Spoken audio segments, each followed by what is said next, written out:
On Team League Championships, I am Nox. I'll be your host for the day. We're on to phase 2 of the whole thing. Casting with me today is going to be Amaz. How are you doing, sir? Oh man, this is going to be so exciting. I had a great stream just now, but this is really the highlight of today, right? We're going to see Tempo Storm facing off against Nihilum first, and this is the winners match, which we're going to have the good news first. One team is going to advance to the finale directly, which is going to be at September 11th to 13th in the Archon team house, of course. And then we have a little bit of bad news later on with Forsen Boys versus Archon. Both of them will not make it to finale, and one of them will have their dreams pretty much crushed. Yeah, so I have a question for you because I had to catch up on this. The whole format doesn't allow the players to switch their decks at this point, right? Or can they switch between yesterday and today? So yeah, in phase 2, none of the decks can be changed. And it was pretty cool because we didn't know when I typed the rules out in June or something, because it was really early on, right? The league started in July. I did not know when TGT was actually going to be announced, right? And it happened to land right before phase 2, so that was actually pretty brutal. Where if they actually came up with a bad deck, well, they have to stick with it until the end of phase 2. So yeah, we saw Sixto have a little bit of a tough run with his secret deck. We're hoping it's gonna go better for him. You know, when he faces off against Forsen Boys. You know, it's been a pretty rough streak for him. I mean, we do see kind of some weird decks too, right? I mean, we have Tempo Storm's Eloise bring the Fist of Juraxis deck, right? I mean, if that doesn't work well, you can't change it up. And of course, sometimes when you play a new deck, you go like, oh, what if I make this modification? It'll make the deck so much better. But yeah. But you can't do it. Yeah, exactly. So if it didn't turn out to work out in the past few days, and it's not going to work today. Now the first match we're going to have is Tempo Storm versus Nihilum. Now before we move on, a quick shout out to all the sponsors. We've got the partnership with Alpha Draft. If you guys want to check them out, you can check them out at alphadraft.com, esports fantasy league. You know, they give away $300,000 in prizes each week. So for a share of that, you can subscribe over there. And Amazon App Store is also doing a promotion for Hearthstone card packs. You can check them out for a chance to get a 50% discount on 40 card packs. You can check them out on teamarchon.com/Amazon or amazon.com/Hearthstone. Now, I think we have a recap video to actually show what the people who might need a little bit of a follow-up before we move onwards to the gameplay. Right. So you guys can watch that. We'll be right back to hop into the action. Don't go anywhere. Enjoy the video.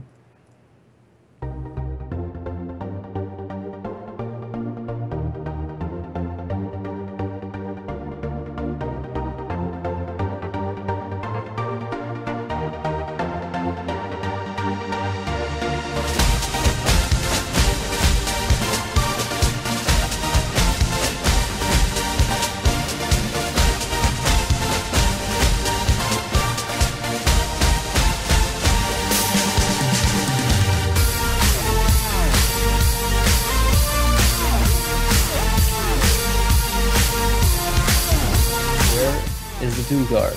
And Sixto, you know, he did react. He was pretty focused. Yeah. Attacking to something might matter. And turns out he just wants to go face and is that. Oh my god, the blowout. Oh, so well. He played it. Yeah. We saw no win condition for him anymore. And he's like out of steam. And he has Hellfire Healbot next turn. Oh, wow! Oh my god, the top decks are real.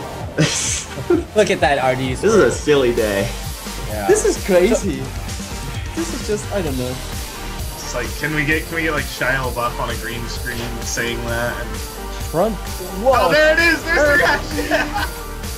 No, you're right. That could actually. Oh, he's hoping for the concede. He's agonizing Trump. Well played. Well played. Yeah, like you are. That's it. And Kiara's gonna concede it, and Value Triple bench goes for the crazy reverse sweep. Alex has to die. No way. We already saw one Doomsayer today. Not possible. Okay. Oh my god! It's just barely short, right? Oh my gosh. Oh my god. That's gotta be hard. Oh, no matter what. The thing is, if the Doom Guard comes out, you're forcing Shadow Word Death, in which case Cabal is a bit less. Which is fine. It's a bit of a misplay. Yeah. Missed one damage. He could have traded the abusive first, but he's trading anyway. Yeah, you got it. Actually, no, he healed a minion, so if it hit for 6. Ooh. Wait. Oh, he's one off. Oh, and that one miss damage actually cost him the game.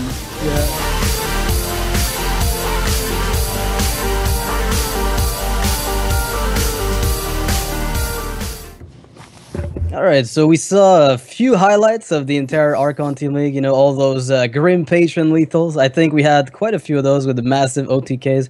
I think that's pretty standard. So we're going to move on to Temple Storm versus Nihilum. So I'm expecting some standard lists. You know, we saw the decks already for some of those players.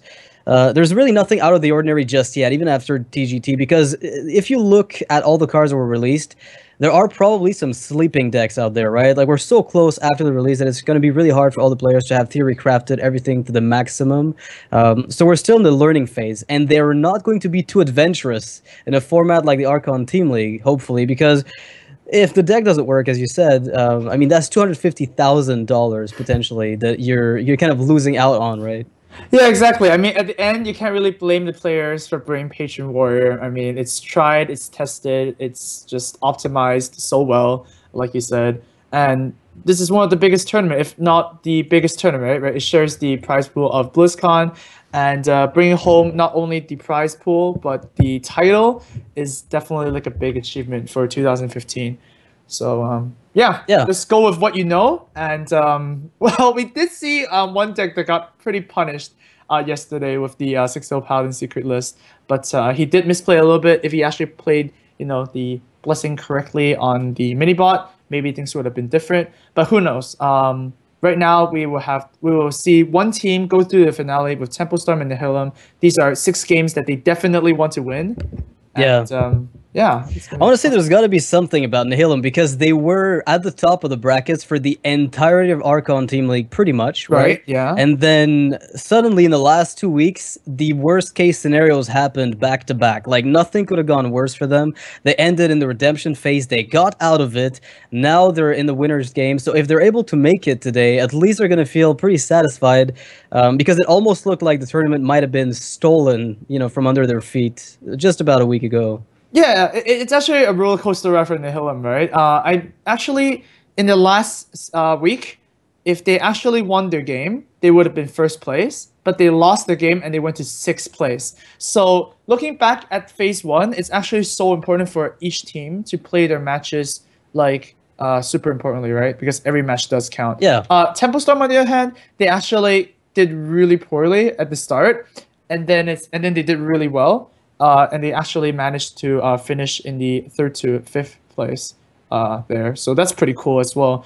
It's just phase 1 is pretty wild. Now that I look back at it, it's just you think that the matches don't really matter, right? It's just 7 weeks of like scrimming. Yeah, but it's absolutely false. Seeds. Like, it's yeah, exactly. Right.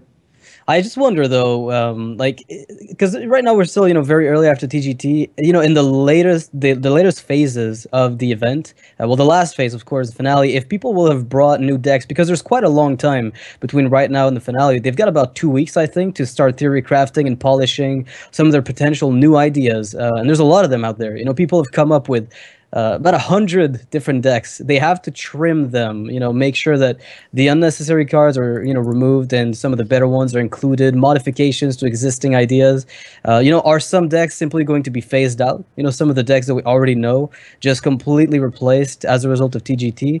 And players have a lot of work to do, and the teams aren't exactly huge. Like, you have teams with a few players having to go through all this process within 2 weeks for the grand finals. I'm pretty excited to see how that's going to happen. Yeah, it's definitely going to be a mess of you know, figuring out the right decks to bring. I mean, you do have your core sets, right? I mean, right now it seems like Hunter, Warrior, those are always going to be brought, but the other ones are just a mess. Like Mages, oh sure, Freeze Mage is like really strong in this format, but then is Temple Mage just better in a lot of matchups? And are players just going to bring 6 decks to counter Freeze Mage? You know, 6 very fast, aggressive decks, or Control Warrior instead of Patron. And Patron Warrior does deal pretty good with Freeze Mage as well. So I'm pretty sure that some decks will remain about and around. You know, you're always going to see that Zoo deck. You're always going to see that, you know, random Priest deck.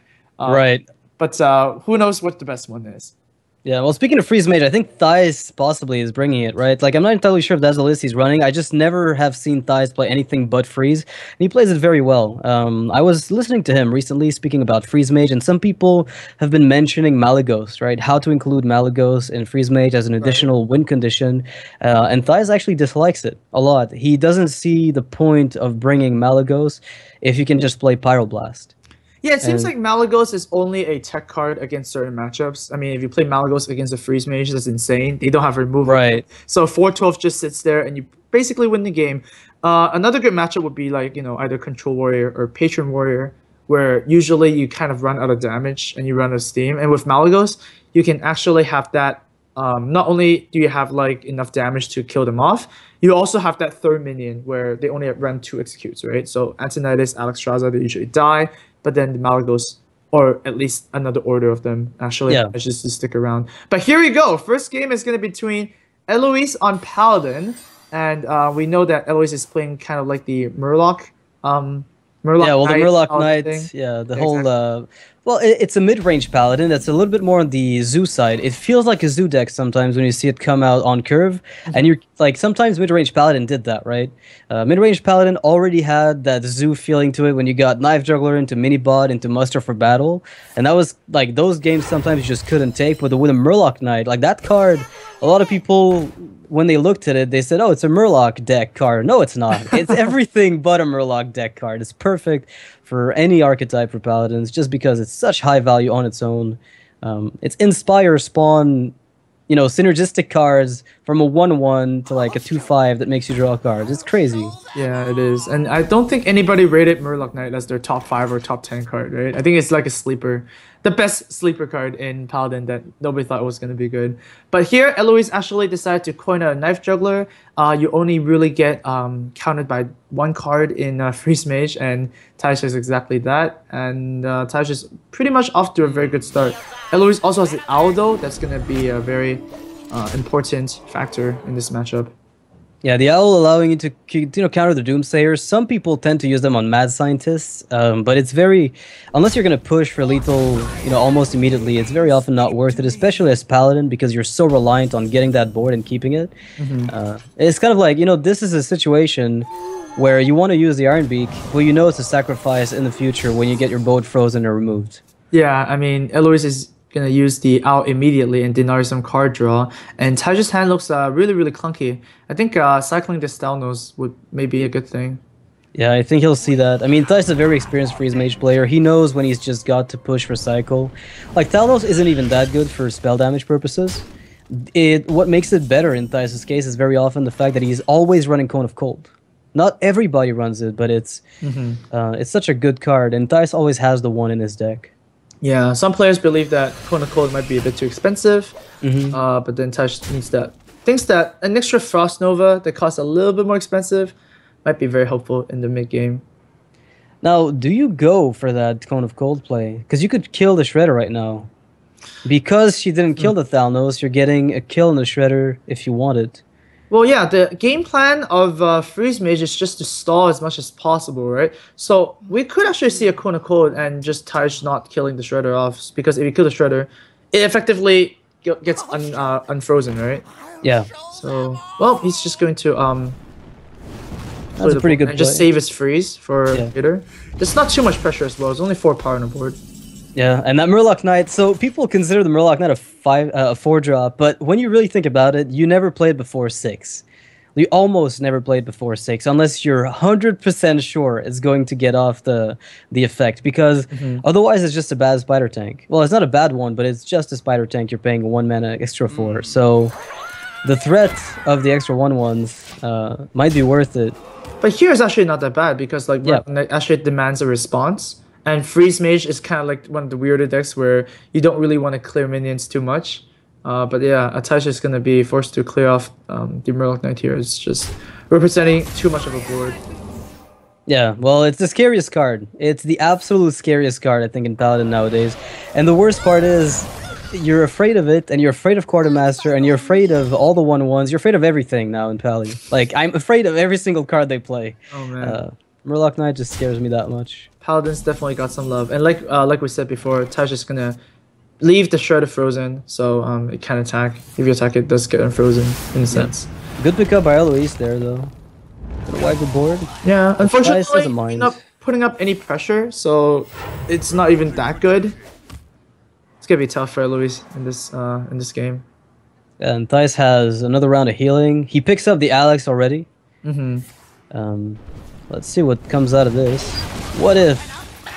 Just a normal 3-2. Now Tash actually pinged the Shredder off because he's going to use the Frost Nova Doomsayer next turn so that he can actually clear the board. If he didn't ping that, then you know, there's like less options if Eloise decides to play another Death Rider, for example. Yeah. And Eloise here killed the heal bot because she knows that if she doesn't, there's a chance that it smashes itself into Dr. Boom and then Flame Strike takes the board away. So Dr. Boom, she's hoping is going to stick and deal some damage, but it's not looking very likely from Thijs' perspective. Wow, double heal bot, man. Tash is really respecting the the aggro matchup. Is Thijs just not going to Nova? Oh, yeah. Okay, never mind. He's gonna do it. He's gonna do it. I was a bit curious. Yeah. Interesting. Well, so ping the Boombot here guarantees that. Well, what does it guarantee? Well, Okay, if he silences his own Dr. Boom or the Doomsayer, then at least you've got something removed. yeah, I guess you always just want to guess. clear the board. I mean, Alex Straussering next turn anyways, right? So, might as well. This is the weirdest Alex Strauss I've ever seen. You have no turn in your Right. hand, but that's the only play. Now, this is actually a very good Tuskar Jouster turn. Let's see if we can take it. There's only Tinnitus. That's a really big card. An Emperor, right? There's like 2 cards that are like... Oh, wow! Just right. Crazy outcome here. The 2 Mad Scientists had already been played. The Acolyte of Pain number 1. There was like 1 card that lost the joust. Oh man, I just can't like that.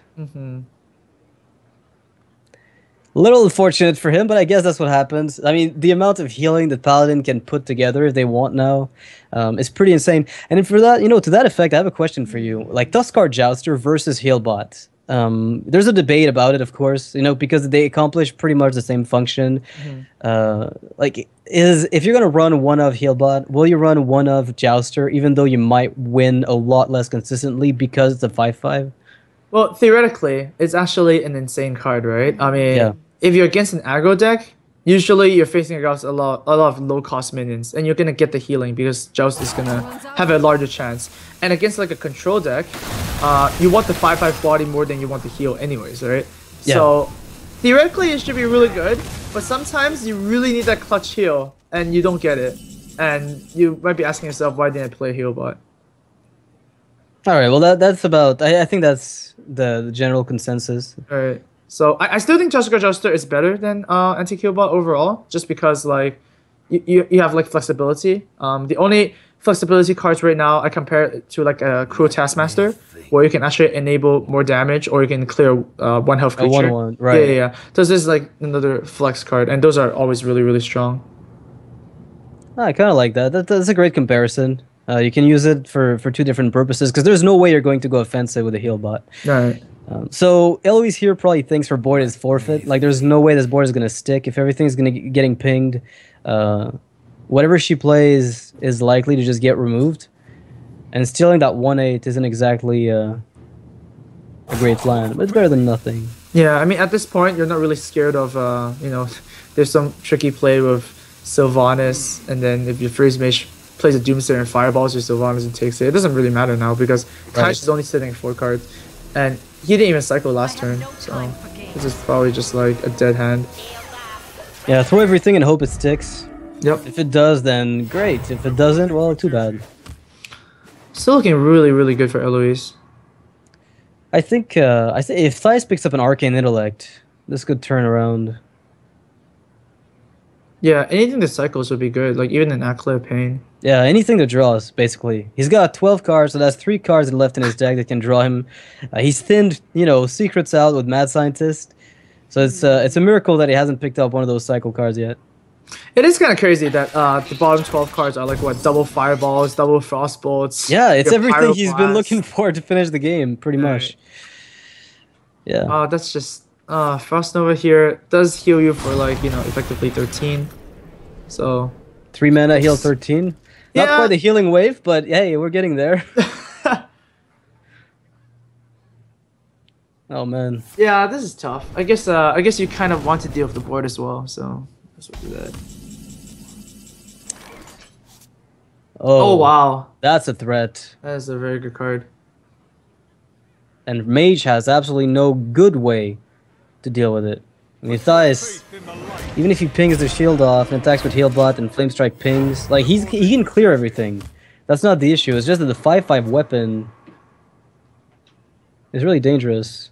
I think it's one of the problems when you run 2 heal bots, right? You have to cut something, and it might have been one of those cycle cards.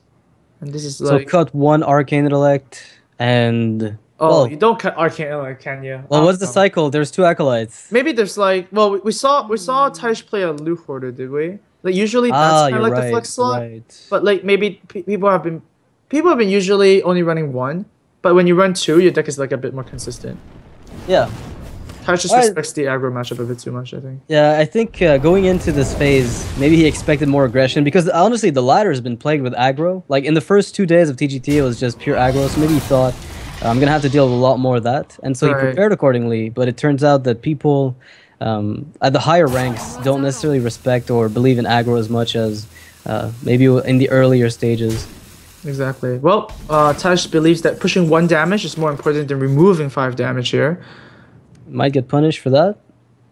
I mean, the thing is like, Eloise is thinking right now whether that 1 damage is relevant or not. Because at the same time, you do need to kill your freeze mage opponent before they kills you. This game really goes to fatigue. It's actually surprising because usually the paladin is the one who's just guaranteed to lose. Alexstrasza comes down and you just win right away, like as a freeze mage. But the hand from Thais was so clunky. You know, you said it was the weirdest Alexstrasza you'd ever seen. And I think it was. I really think this is like obviously the weirdest Alexstrasza. Like it did nothing. There was no pressure from it. It was the weirdest thing. Yeah. Well, this Alexstrasza is really following the rules. Oh god. Alright. Yep. Eloise agrees with the aggressive play. And well, that actually could do it. But now for not killing, if you're gonna do that, you have to kill Alex. You can't give him the Archmage, right? Exactly. So yeah, that's a little bit. You might have to freeze Sylvanas. Yeah, you're gonna Ice Lance Sylvanas, and you're probably gonna Ice Lance the face. The face would be good, so that you can actually remove the board. So yeah, just get 2 fireballs here. And Taish is looking like is whoa! Double fireball ping. This guy is hopeful that everything's gonna work out, but that's a guaranteed steal with. Yeah, Taish is just gonna give up his Antonidas. That is really cool. All right then. Thais believes in the top decks. All right, Eloise. You know what though? I kind of like this because he knows if he gets 1 Frostbolt with the fireballs, he wins. And if he picks up Pyroblast, he can probably win. And he's got the other Ice Block to live another round of turns. Okay. So I kind of understand the reasoning, and I'm not against it, considering you know you're about to draw your entire deck. It's either Arcane Intellect Stop Deck, which are going to give you the card draw you need to find that lethal, or you're going to top deck the Burn directly, which again gives you the lethal. So I think Thais playing the odds here, definitely a good play. But we'll see if...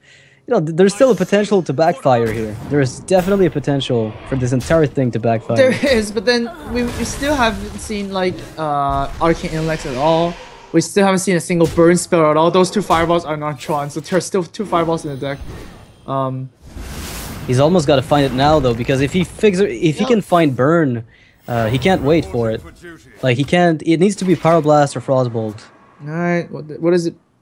Let it not be Arcane Intellect. This could be the losing play. Oh! Wow! Talk about deck cards. Full face. Draw the Doomsayer. Yep. Hope it does something. Just gotta go full face. I mean. But I think on average, his top decks give him lethal. That's true. Yeah, on average. On average, like, actually, Arcane Intellect. Arcane Intellects, Frostbolts, Fireballs. What I like about the ping here over the second fireball is that he can actually still get lethal if his opponent goes for a True Server heal. Yeah. Whereas if he didn't ping here, he was actually going to be 1 off. That is true. That ping was pretty important. I really like Thais playing Freeze Mage. He's such a great player. All right. Well, Eloise is gonna do what she can to reduce Taj to 1 life, and then proc the block. But it seems like Taj has 2 draws, right? If he actually messes up on this draw, he gets an ice block and gets. Yeah, he's got one more chance. I don't know if there's a low tab in Eloise's list, but I doubt it.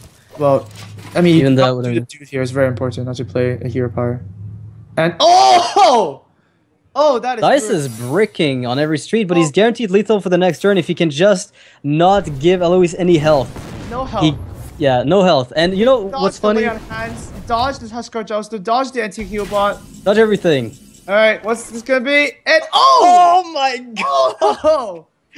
Eloise man. Oh, breathing Eloise. a sigh of relief. Okay. Oh, she's like, I can't believe I got Top this. deck.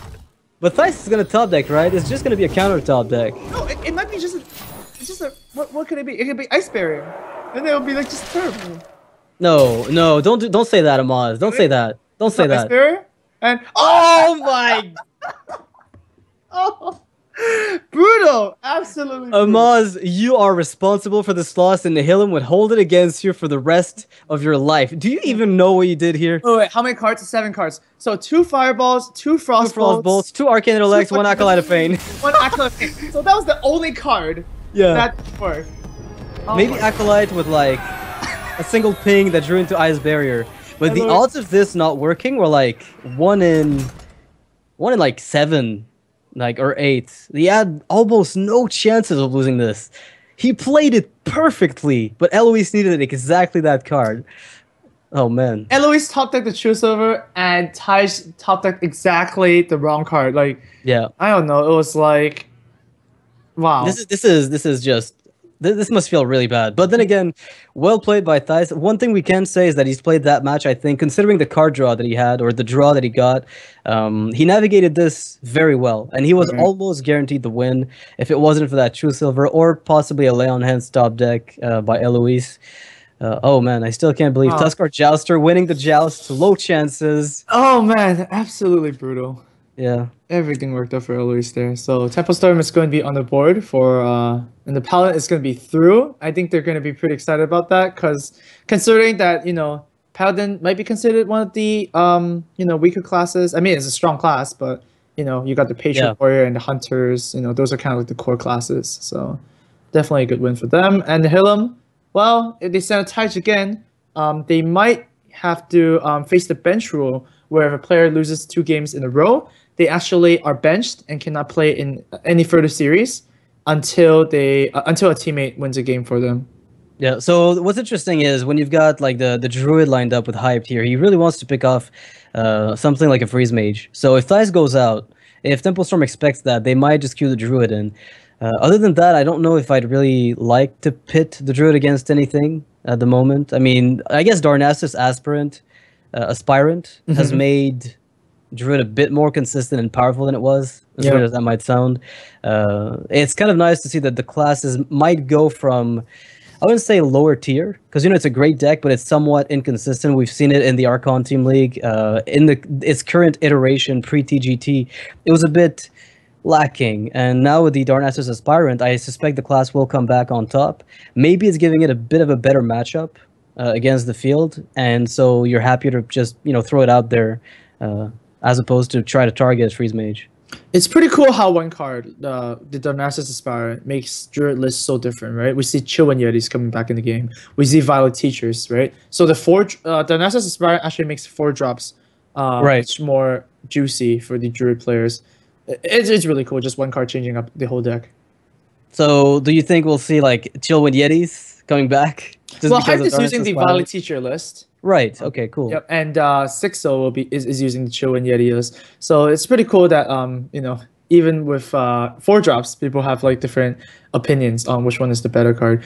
But Hyped's Warrior is gonna face against Ardew's Hunter now, and Hyped is playing Patron Warrior, and Ardew is playing the you know, the more mid range. Oh, actually no, it was more of the hybrid Hunter, but it was very, very aggressive. I think it was like very similar to Chalky's. Yeah, that's pretty much the rule of hybrid. I think nowadays, like, there are hybrids that err on the slower side, but most of the time you see them just push phase very frequently and fast, which is one of the ways I think that makes, I think you can abuse that in Hunter very well.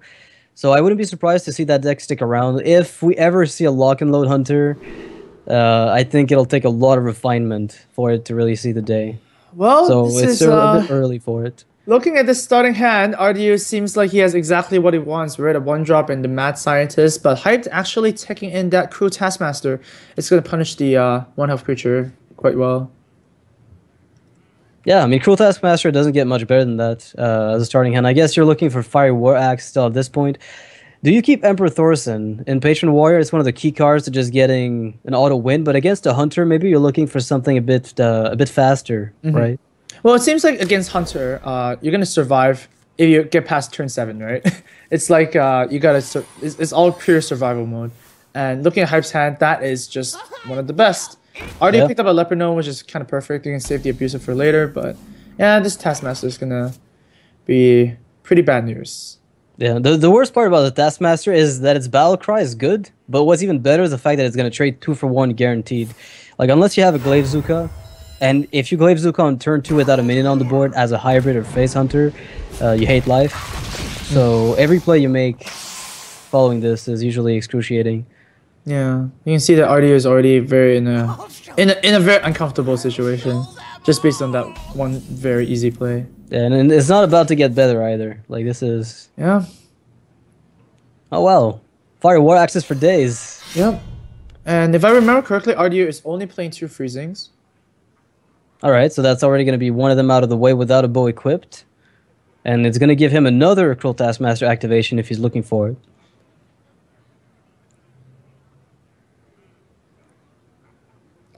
Yeah, we'll see. I mean, 4 mana Cruel Taskmaster doesn't seem like the best in a lot of situations, but against a Hunter where you have a lot of targets. There you go. RD is wondering, how do I win against the Fiery War Axe after a Cruel Taskmaster on my turn 1 Leopard Gnome? Oh my god. Nice minion you got there. Yeah. Well, 24 health doesn't really mean much to a warrior, because like against priest and against warrior, those are only the 2 matches where life is the exact number, right? I mean, 24 is not counting down to 22 and 20. It's going to stay at 24 unless you do something to them. Yeah, there's 2 classes against Hunter that do that, basically. And with Justicar True Heart, I'm hoping we see a bit more of the reverse, where Hunter's trying to wear you down and you just keep getting health. That's pretty good. Alright, so I think the fact that Acolyte, the Abusive Sergeant and Hero Power last turn were played, does that indicate there was no bow in the hand? Or does that indicate that he simply wanted to weave in more hero powers? Well, of course, it indicates that you do not have a turn 3 play, because Abusive is deal 2 damage, right? And if you play with nothing, it becomes a vanilla 2-1, and you never want to do that. So, yeah, definitely hints that.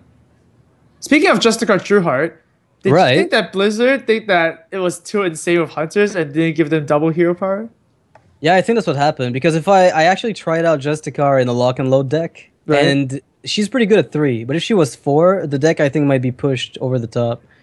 Just because of it, like the inevitability of the hero power hits everyone. And if they don't have Justicar, you win pretty much every time. Actually, if we look at it another way, Justicar can only increase 1 damage in damage dealing classes, right? So Druid gets 1 attack. Always. Mage gets 1 more attack. So Hunter, I guess, gets 1 more attack. I guess it makes sense. Yeah, that's the goal. I think they didn't want people to push for damage. It's mostly a defensive card, it feels. Yeah. Oh man, hyped with the hand. Yeah, RDU's hand just looks so terrible right now. Hype can just like, you know, do whatever he wants, like do his own strategy. Usually you don't really want to play 4-drops, because every time you play a 4-drop, effectively you're paying 2 life. Yeah, because you're guaranteed to lose that extra armor that you would have otherwise gotten. Yeah, exactly. Oh my god. So this is pretty bad. Yeah, you don't say. But is there a chance for RDU to... RDU's face tells the story. Yeah. This face is saying everything we've got on our minds right now, which is... Best face. Oh, poor RDU. Oh, man. Nihilum is not having a good day so far. Yeah. But it's just the beginning of the day, right? Like, let's not get tilted too much just yet. Uh-huh. Not yet. There's still a chance, RDU. I think the only saving grace for RDU is that in patron decks, usually you cut armor smiths for taskmasters, so that you can actually do a little bit more combo stuff with like taskmastering your acolyte, taskmastering your patron warrior for like effectively 7 damage, right? Spawns a new patron, does a two extra buff, and it's a 2/2 body itself. So it's actually like more flexible that way. But of course, lose out the armor. So I think here RDU is not gonna have any choice but to just push with Unleash abusive hero power and hope that he can weave in the kill commands with the Hunted Keeper, right? Yeah, I mean he's facing what? The board looks like 15 damage. Yeah. So he only has a 2-turn clock, right? So he needs to win in 2 turns. That seems to be the only way. Like you can push for 8 this turn, which is pretty good. Yeah, 8 this turn, and then you need to. Is there any 1 mana beast? Not really, right? And I mean, Hype is obviously gonna armor up. Yeah, there's no way he doesn't. So the insta kill is not really happening, but at least Hype is gonna have to answer your board, and by doing so, there's a chance that the patrons don't go to your face. So maybe, just maybe, you're able to stay alive. Because if Hype goes full face, then sure, you're on a 2-turn clock. But if he has to remove your board, then there's a chance. Yeah. Well, here we go. RDU's only move. Is he gonna kill command? No, abusive is the one that's actually not only a body, so it's 5 bodies to 4. It also has a condition where you actually have the minion that charges the face. Yeah. Well, Hype is looking for the Warsong Commander or the Armor Smith or both. Didn't pick up either of them. He can't draw this turn, so I think there's a chance that RDU can take this. Well, interestingly enough, I think the move here is to just play Despite. Despite and override it. Oh yeah. Yeah. I mean, that's the only way to put lethal, right? You do lose to Unleash the Hounds number 2 though. Like you just you pretty take much lose. 7. Yeah. Well, yeah. You'd be pretty much dead unless the hunter drew dead on kill commands. Yeah. But that's pretty unlikely. But that's pretty much the best move here. Because, like, you already saw Unleash the Hounds. The probability of having a second one is actually really bad. And we see that if Hype actually done that, and there's 10 health, RDU can't actually kill him. Kill commands and hero powers, you only have 7 mana. 7 mana is not going to do it. Yep, he'd have to have an extra bit of mana there to do it. Alright. Alright, so we fully expect the override weapon. Yep, but you attack first, of course. Don't waste the 4 damage. 4 damage is good. Yeah, might as well take it. And now RDU needs to find exactly Unleash the Hounds. There is no other card that actually helps him here. But I mean, what? Kai's did top deck the Ice Barrier, so it's only just. I guess we can just keep going. Is that Unleashed? That's not Unleashed. Well. RDU in disbelief. It kind of looks like his poster. He's like, what is this? Even the poster is like, wait, what is this? Yeah. Oh man. He's in so much pain. He's in so much pain. Yeah, it looks like the pain is physical at this point. It's not even just psychological. Yep. I can't help but laugh. Like, why did I not draw Creeper? Like any other turn, not just. Yeah, well, that's pretty much it. You can pretty much sit there all you want, but that's it. Yep. Well, this is the end. Well, it's the end, but I wonder what RDU is. He's just conceding, yeah. Just like gotta take in that 1 minute to, calm down a bit. Okay. Calm down, I was like, all right, I can get that. So it's like the cool factor. You need to cool down a little bit before you concede and maybe get queued up into the next match, and then still on tilt or enraged from the loss, you just kind of pilot your deck poorly. Man, 2 very unlucky games for Nihilum, I have to say. Yeah. Cause like the Hybrid Hunter against the Patron Warrior, it's usually not that good just because the armor Swiss. But because they were teched out, then it's actually like a bit more balanced. I might even venture to say that the Hybrid Hunter would be a bit better. But, well, that's not the case. Because RDU just hero powered for like 4 turns straight. But they did have pretty good RNG, I think, in the past days. So maybe that kind of compensates a little bit. I guess the Taskmaster kind of accomplished what the armor smith is supposed to do anyways at the start too, right? Yeah, remove something and mitigate damage. Yeah, exactly. It's done pretty much the same thing. But in this case, it also ate up a freezing trap, which might have been a big deal. It wasn't exactly the biggest thing, but yeah, I guess you're right. Man, Temple Storm with a small lead here over Nihilum. Then again, we have to mention that this has happened like many times so far in the Archon Team League Championships, where somebody gets an early lead of like 2 to 3 matches, and then the other team just equalizes. So I think what's most important is once you get to that 3 to 3 stage, if you get there, you never hope that one team goes 6-0 over their opponents. Once you get to the equal stage of like 3 wins on either side, then the matchups are starting to look very determining. Yeah, I mean, obviously 6 decks versus 6 decks, you don't really know which one to lead in. You usually lead in with your strongest decks, like Taj lead in with the Freeze Mage and expect to win. But yeah, sometimes bad things happen, and when your opponent has 2 wins already, matchups look better at your side. So you can kind of see like an underdog effect there. Like when you're lagging behind, you can always kind of, you have a bigger percentage of guessing what your opponent's deck is playing just by like numbers and math themselves. So oh man, math. Hearthstone has math, Amaz? Sometimes, sometimes when you play Matter Bomber, your opponent has 6 health.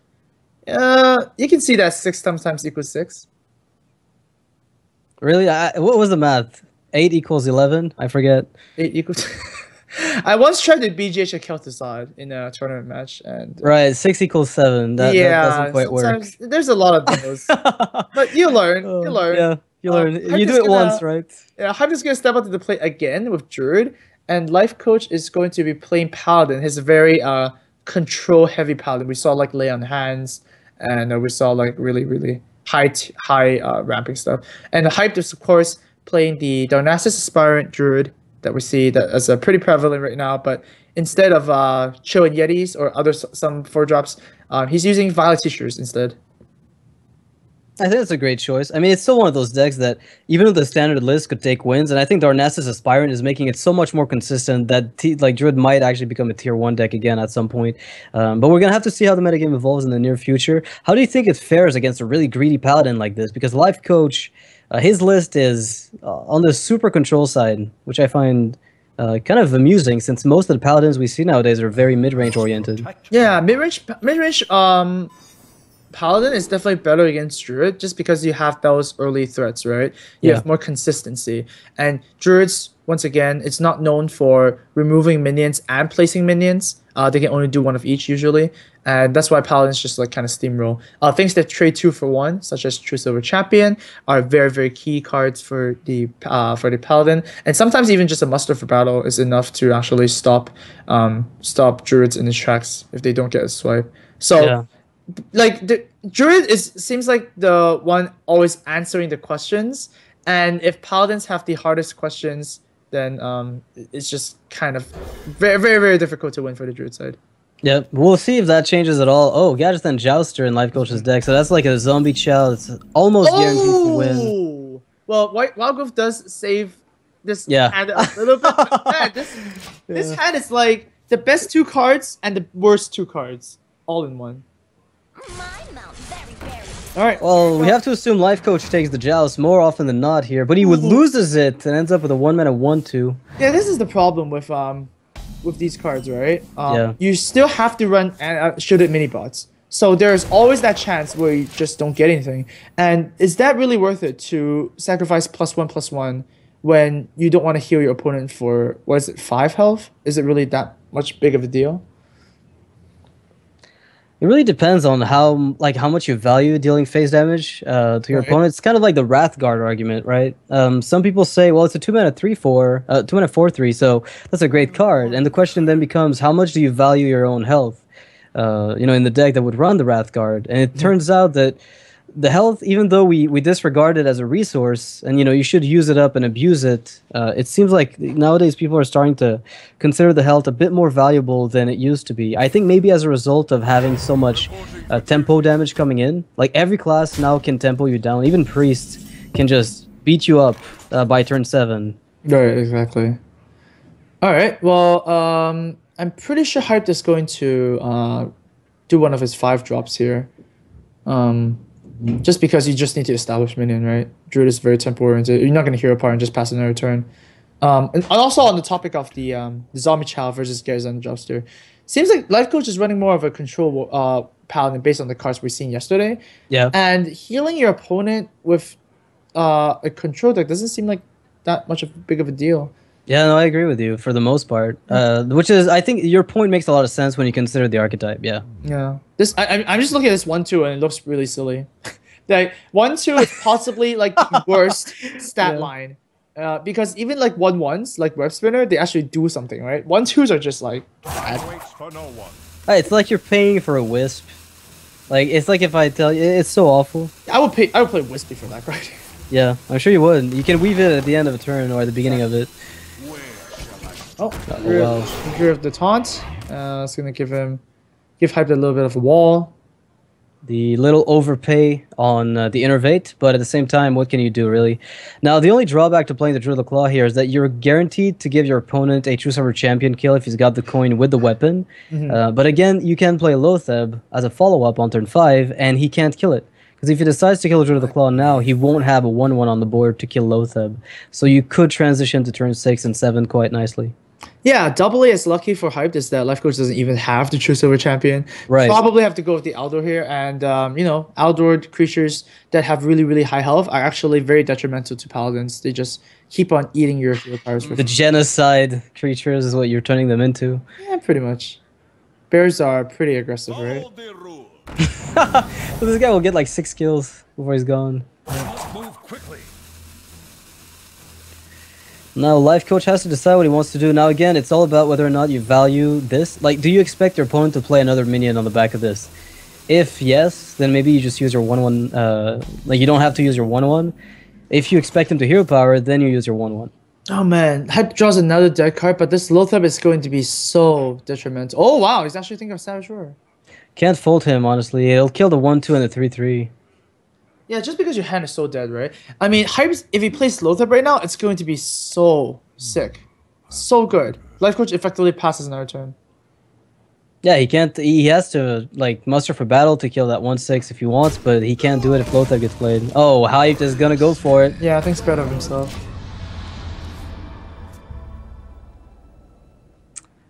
Wow.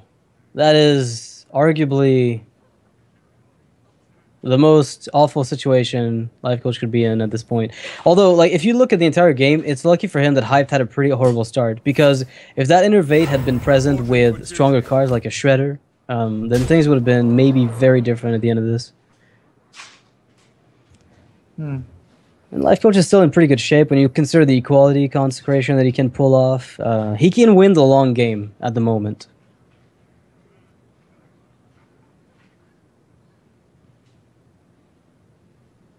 I wonder if is there even a 6-drop in Hyped deck that's not Emperor Thorson? Sylvanas, no. maybe? No, Sylvanas maybe, but Yeah. pretty much no, right? You would just want to wrap into your 4-drops. So there's a million 4-drops, and 4-drops are really, really good at turn 6. That's R2. Yeah, it lets you play a hero power. It's a bit off curve, but then again, you know, when you're already so far off curve, you just take what you get. Exactly. But you almost don't want to play a Shade because you expect Consecration to hit. I mean, imagine Consecration next turn, followed by the 3/2 into your Lotheb. So if you play the Shade, I think you have to kill a 3/2 with your Bear and your hero power.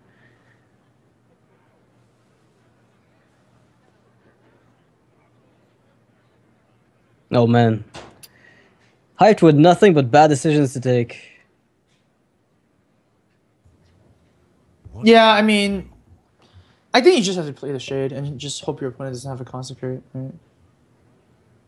I mean, like, are you gonna really just pass a turn and just? Well, I guess you could. If you play like if you draw a 4-drop along with the Shade, that's the turn 7.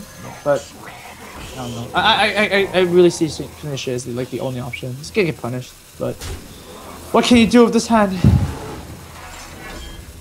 You hope to find Emperor Thorson and just burst your opponent down at some point, and he's gonna go for the Shade, kill the 3/2. So he's really playing around Consecration. I have to say, I really like that play from Hyped. He knows that his only way to win is to not lose his board to a single Consecration, and there's a good chance he keeps his Lotheb here, unless Life Coach goes for the equality.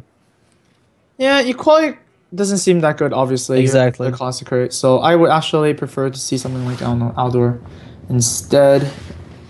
Let me think.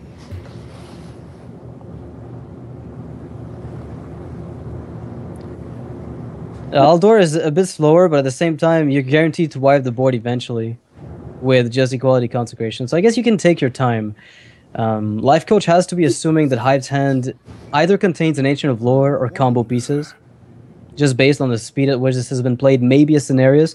Do they know each other's deck completely? Not completely. They don't have Okay. deck lists, but they can actually watch the podcast, of course. Yeah. So maybe they figure something out there. But oh, equality is going to come down here. Life Coach is going to go for the play that puts him the further ahead. Yep. So Muster for battle will be played, forcing a swipe out of his opponent, still allowing him to coin out the Dr. Boom next turn. Yeah, you can also have an option to concentrate and kill the shade next turn if it actually survives. And Oh, nice pickup here by Hype. And what's really good about this is that it'll push a lot of damage to the Paladin's face, which means your Savage Roar with swipe here. And that's a lot of burst. yeah, that's actually exactly what Hyped wanted. Now, Hyped is actually thinking whether he wants to push face with one Savage Roar and then just combo Life Coach out afterwards. We know that might not be the best plan because Life Coach has a anti-heal bot. But if we don't know what Life Coach is holding, how much damage is this? We're That's exactly lethal, actually. If he ends up pushing full face, he's putting his opponent on 14. 14. He just Yeah, exactly. damage. So he just needs one more turn and he actually can win the game. Not to mention he still has a shade that your opponent has to deal with, right? Mm-hmm. Yeah, exactly. If your opponent doesn't deal with the shade, if somehow he doesn't have the consecration, then you think your Force of Nature Savage Roar is even better. And you know what? Even if the heal bot falls, that means the shade doesn't get killed immediately, right? Yeah, that's true. So that's another wave of damage coming from Hyped. Alright. Gonna just save it. The other thing is, like, I guess you have one more Innervate left for the super combo, right? Yeah, 22 damage right off the hand. Exactly. Easy. Oh, just not gonna play anything good. So we've got Emperor Thorsten and the Innervate. Yeah. What Life Coach doesn't know is that if he doesn't play Consecrate here, that shade might end up doing way too much damage. It might end up killing you next turn, basically. There's a chance that the opponent has the combo plus Innervate, so that would kill you. Well, no, I don't think you play an Innervate combo. Right, of course. But then again, this is pretty much the only thing that's going to lose you the game at this stage, almost. Oh, at the same time, this is like the last turn to kill the shade. Right? Mhm. You already used an equality. The only other way to kill the shade is like for lucky boombot hits. I could see him go for that. Because it's forcing the druid to answer, and then there's a chance that the boombot, even if they don't kill the shade, will weaken it enough that the consecration can finish it off, right? So even with bad I like shade that. RNG. Yeah, and then you also have like anti-heal bot to play afterwards. So I actually like coin Dr. Boom the most. I don't think you have time for Emperor. Funny enough, turn 6 you can't Emperor, you actually just need to raise. But no, Life Coach disagrees. Gonna go with Emperor anyways. Try and get some value out of his cards and play more stuff. Well, for one, we have to say that he is forcing the opponent to have the removal for this. But I don't think Hype minds it too much. I mean, at this point, I think I'd go for Shredder, Savage Roar, just push it. You're dealing 8 to your opponent, you're putting him in combo range, and next turn you're going to have maybe another minion from the Shredder. The Shade's going to be up. So maybe just pushing for damage here from Hyped. Well, from Hype's perspective, Life Coach doesn't actually have healing. So if Hype actually holds on the Shade for one more turn, and then use the combo afterwards, Life Coach is just dead. There's like no way to stop that, right? So not revealing the Shade might be better. Oh, you're right. That's a great point. Well, we're looking at this from Hype's perspective, right? Right. What if you go... No. I was going to say... No, there's no reason to play Savage Roar solo if you're not going to push for Shade. Exactly. Well, actually, there's another move you can do. You can actually trade the Emperor and play a Shredder, and then actually push. That's going to hurt. But that does not look nice at all. So yeah. Then again, you know that your opponent has the coin. So Tyrion Forging, can be played next turn anyway on 7. Lay on Hands could be played next turn on 7. So maybe you do have to play the trading game. Yeah, well... I'm hoping for Hype that he doesn't, because it feels like he just has to push here.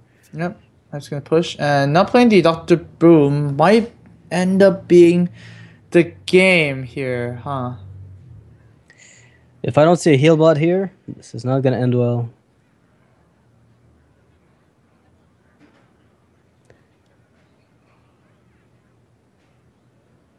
There can't possibly not be a heal bot, right? It's so. I mean, we're looking at this from the Paladin perspective, right? Right. Why did the Druid play a 4 mana drop? Yeah, his hand must be full of clunky cards that he's been holding. Like those 2 cards in his hand have been there for what, 8 turns now. Those aren't cards that he can play on curve ever. Yeah, it's kind of like a method elimination, right? Right. So no Ancient of Lore because Ancient Lore would have went down. And then you can go from there. No Druid the Claw because that's the next highest creature. You can still hero power after that. And oh, seems like we're gonna see an outdoor, and this might still be enough. This is actually really close. So you got 6 damage on the board plus Well, we got 14, so yes, 20. That's 24 actually. 24 is He's not- just shy. Without a bit more damage, you can't push for lethal. But then again, if you look at it from Hive's perspective, he still has lethal next turn, right? Unless Tyrion comes down or something along those lines. Well, here, do you actually just play 1 Savage Roar and just go all in? So because you have 14 damage next turn. If you play 1 Savage Roar, that's like a fireball, right? There's 3 total creatures, I guess, in a sense. So 6 plus 6 is like 12, 13 with hero power, and that's exactly 14. Well, what if your opponent plays like a True Sword champion? You have to push for everything you've got, maybe. I mean, at this point, you're not gaining back on the board. You have to there's find no lethal way. in 2 turns. Right. Yep. And you're also only staring at like 14 damage. 14 damage is not enough to kill you. Hyped is listening to really good music. Or he's talking to his own inner self. Yep, Hyped is He's having a debate with himself. I'm liking this. I hope he's okay, but no, he's just gonna go all in here. Full of face. Full face. Smell wet. Yep. Is he trading at all? I don't think so. I don't think so. I mean, Oh, right that's now a he's bit of a gonna do or relief. die, right? So one thing to say is that Hype also has another Force of Nature in his deck, probably, and there's another swipe also that gives him a win. There's also a Druid of the Claw that can charge. So he's got 3 outs from the top that can still help out. No, actually, that's it. Is he dead? Yeah, Savage Roar and the hero power. That's it. Right, but the Paladin could heal with True Silver, right? So from his perspective, in the worst case scenario, Paladin has like True Silver for 1 heal, but or what? How could Life Coach actually win this game? well, he does have like 15. Wait, how much damage does he have? Well, the Juggles could win it. The Juggles could win it. I think so. Oh wow! I Exactly. think so. Oh my. Yeah, exactly. Wait. The dude. Oh no, never mind. It's gone. I was thinking of some like Shredder into like Wrathguard or something, and then you can like consecrate and double dip the damage with the Emperor. Oh my god, the Wrathguard comes out. Yeah. It's unfortunately not gonna work, but No, it's a Flame Juggler. Well, and that's it. Yes, Hype's playing the clunkiest Druid hand ever to a win against the Paladin. We seem to be holding on to the board way too aggressively. Life Coach is closing his eyes, hoping Hype doesn't have it, but there's no reason to go all in like this if you're not gonna have lethal the following turn. Life Coach knows it, and Hype's gonna seal the series just to take a lead over Nihilum. It's 3-0, and I mentioned earlier, some teams come back and equalize in the mid game. This has to happen pretty much right now. Yeah, well, Hype is done for the day. He's going to basically cross his fingers and rely on Gara and Eloise to seal it out. And over in Nihilum's side, not the best of starts. Each player with 1 loss each, so they will have to like regroup and form a better strategy. And well, I mean, that's the thing, right? Life Coach with his very control-heavy Paladin might be the weakness of their lineup. It's just very inflexible. I was gonna say, do you think it's weak or just too rigid in its game plan and too hard to make work against a variety of decks? Because it's going to target some specific things that you might not run up into necessarily by queuing at random in this format. Well, I mean, look at this. Look at the matchups, right? You have the Gar, the Hunter. You also have Eloise's Zoo, so control Paladin doesn't seem that good against those classes already.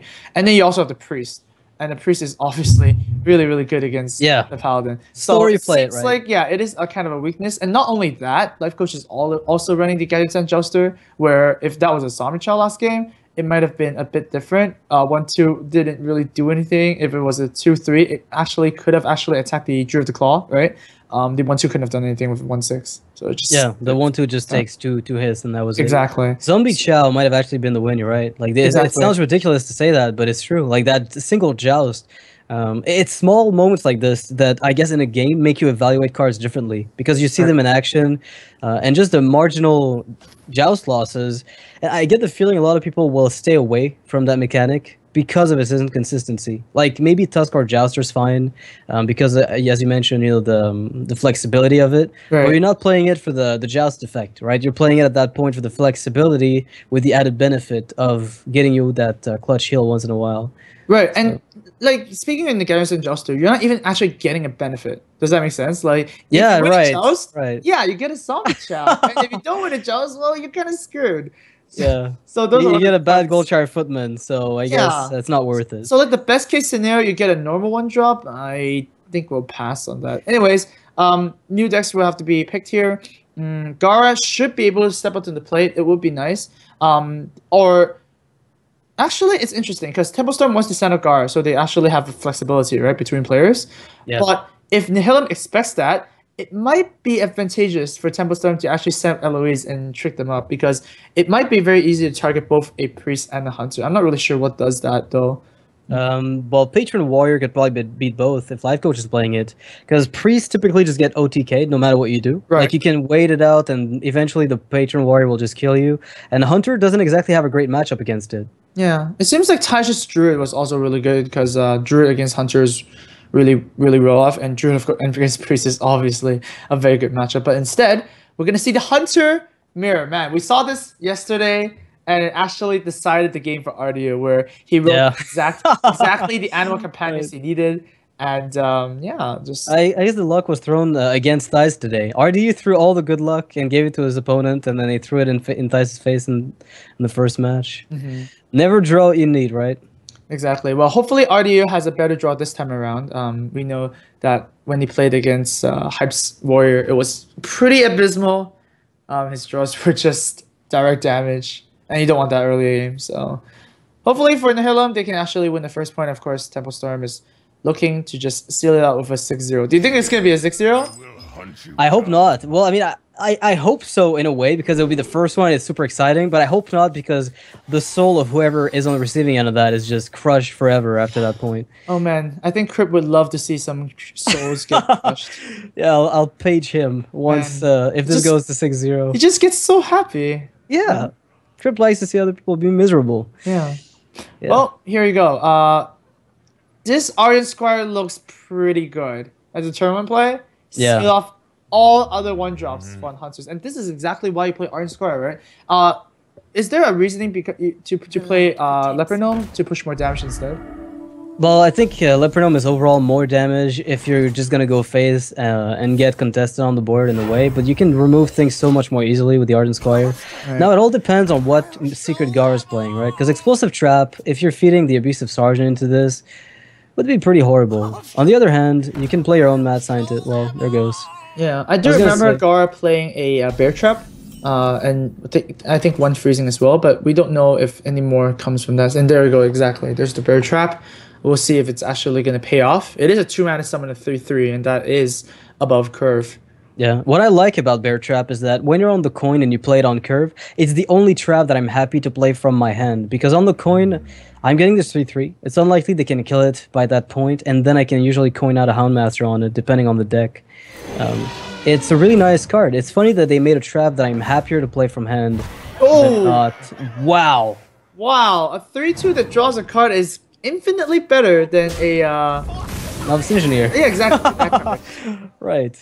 Alright, well, both players get a secret each. We have a freezing trap. We do not really know what Gar's trap is, but it's okay, we can kind of guess. We'll figure it out. Probably a freezing. Alright. I'm guessing a freezing. There's one. Oh, it's a... Sad days for RDO once again. Man, it's just not RDO's day, huh? Yeah, 3-mana 1/1 with Divine Shield is infinitely worse than a Scarlet Crusader. Oh, gotta play the Leopard Gnome here. Whoa! He hero powered instead, doesn't want to put the minion down. Okay. Interesting. Gara will probably have 2 beasts on this board to use with the Houndmaster. Gets the best one against man. RDU. That is so good. You get Houndmaster. Oh my god. You can even replay that Jouster if you want. Well, it's still not looking amazing. It's looking grim again for Nihilum. Wait, what if you... No, you'd never do that. Wait, Kill command, 3-2. Oh, no. Just because like hunters have unleashed the hounds, you don't want to really that. You don't want to try and be cute with a trap. If the trap actually, you know, normally kills a 3-2, it's the dark bomb. So good enough.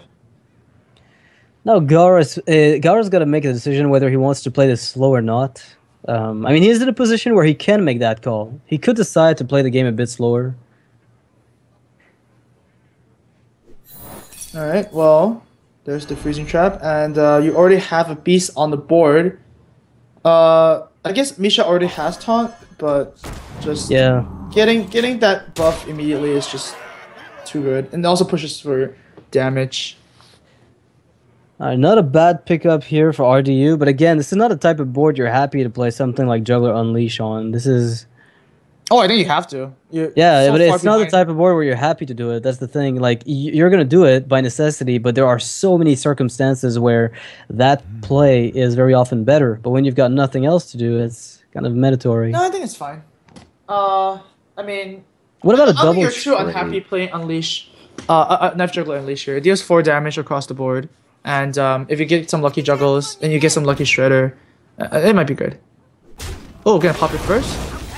Yeah, probably see if that thing hits one of the minions. Yeah, we need 1 knife to hit. There you go, there's 1. Alright, the board is clear. Alright, that's pretty good. More than clear, actually. And now the ball is back in Gara's court. And I wouldn't like to have to handle this. Houndmaster again. So yeah, Gara is definitely playing a super mid-range hunter with King's Elec and Houndmaster. It's very, very, very slow. And hunters, even though they're slow, they can be really fast.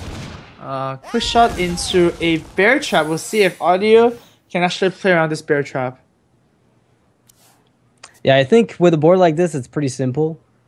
I mean, you would like to trigger freezing and bear trap with the hound, either way, right? Exactly. Like, no matter which order it is, you have to attack with the hound first. So this trap for Gara is like a second quick shot. It's killing the Mad Bomber. Okay. Oh man. Unless RDU, no way. No, there's no way RDU does anything like that. It's too insane. Using the bomber to hit face and then kill commanding the 3/3 to keep the hound. It does nothing. All right, Flying Bear comes to the rescue. Do you want to keep that 3/3? Like, do you value the 3/2 over the kill command? Yeah, I guess you value minions on the board, just repetitive damage.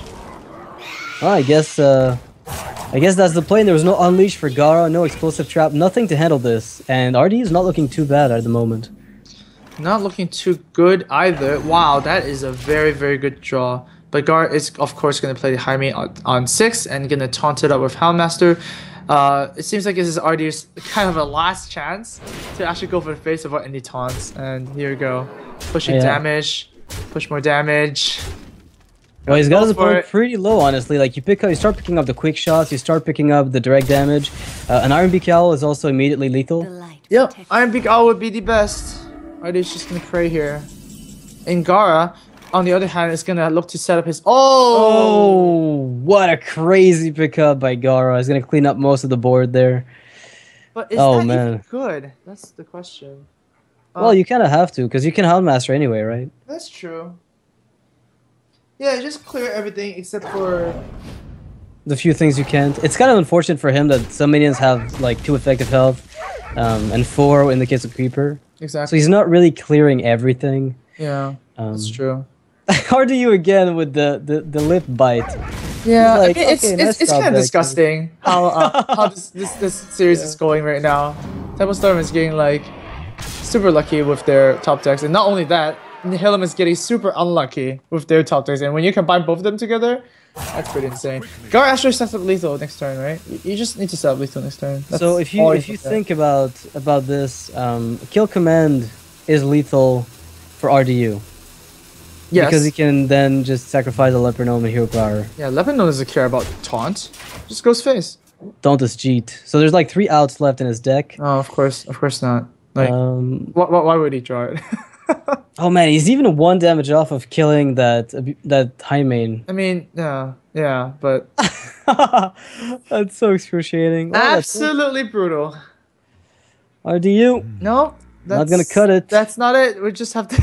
Oh man, it's like we're watching the history repeat itself, right? RDU is like exactly like this in the Patreon game where you're just staring at the screen, and just so helpless. Yeah, but at least there's no poster this time to go alongside it. Right. It's just RDU. No, actually, he is the poster now. Oh man, Wow. that's so meta. 4-0 for Temple Stone. You gotta feel a little bad for Nihilum here because these games, some of them, like I don't have anything to say about Theis's gameplay. There are a few plays that we thought were really weird. That Alex draws a push face instead of killing Sylvanas, and it turned out that this was the winning play. Most of the time, like all the small subtle things that Theis did were perfect, and he lost the game. RDU had the most awful hand against Patron.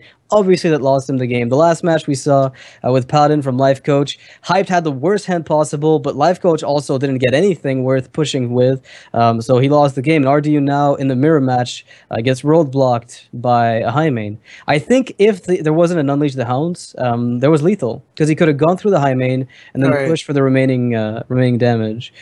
Wow, that was intense, I have to say.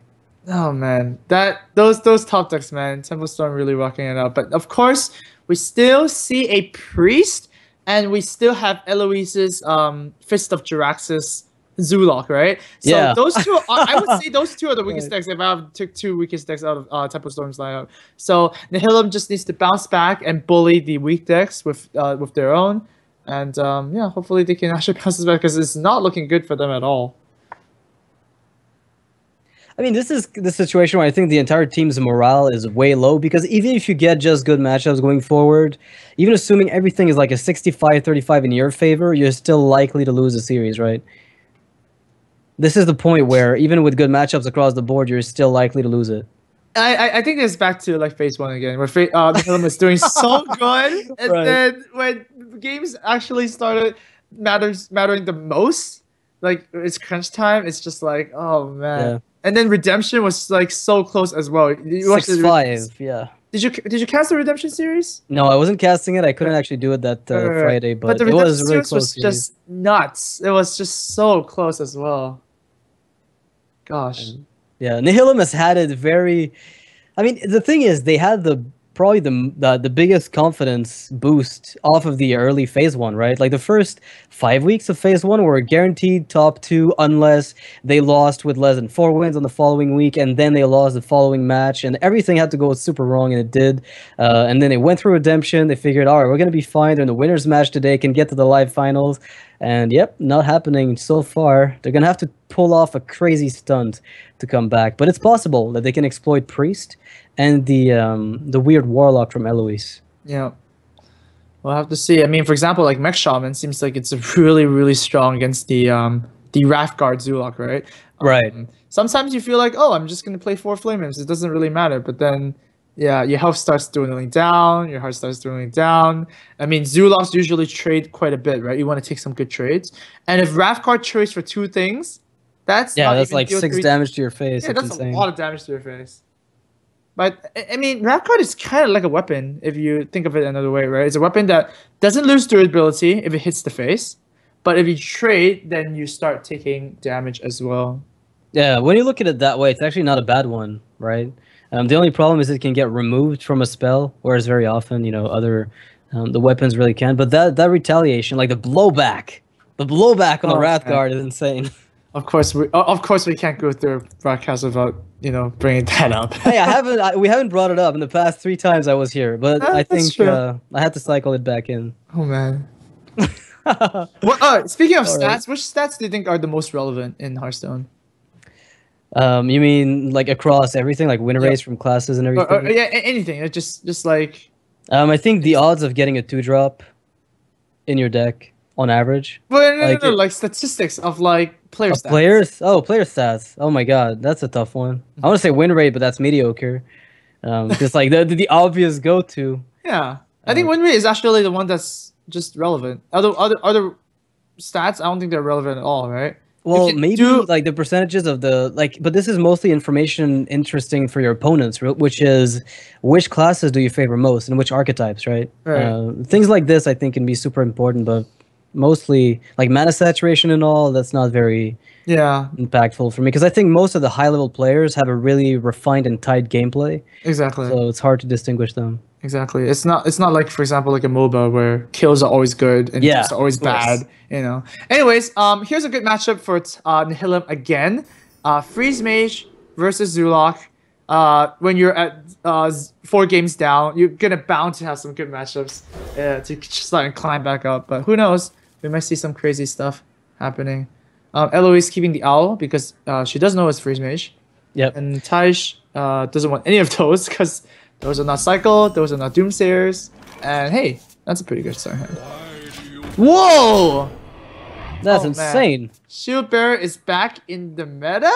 I blame Reynad for telling Eloise that he used to run it in his zoo. Yeah, I think that's what I do. I don't know, Shield Bearer is just bad.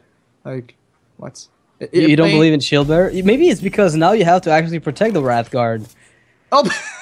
You know, you actually have to not have that guy get punched in the face. Well, you could also just play another creature that's not Wrath Guard and change the Shield Bearer into something that deals damage. You know, that might be a little bit better.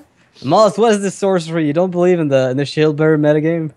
Shield Bearer. Haven't you heard of Bolster Warrior? Haven't you? Oh man, maybe in Bolster Warrior it's a good card. Oh, who knows? That right. Crazy.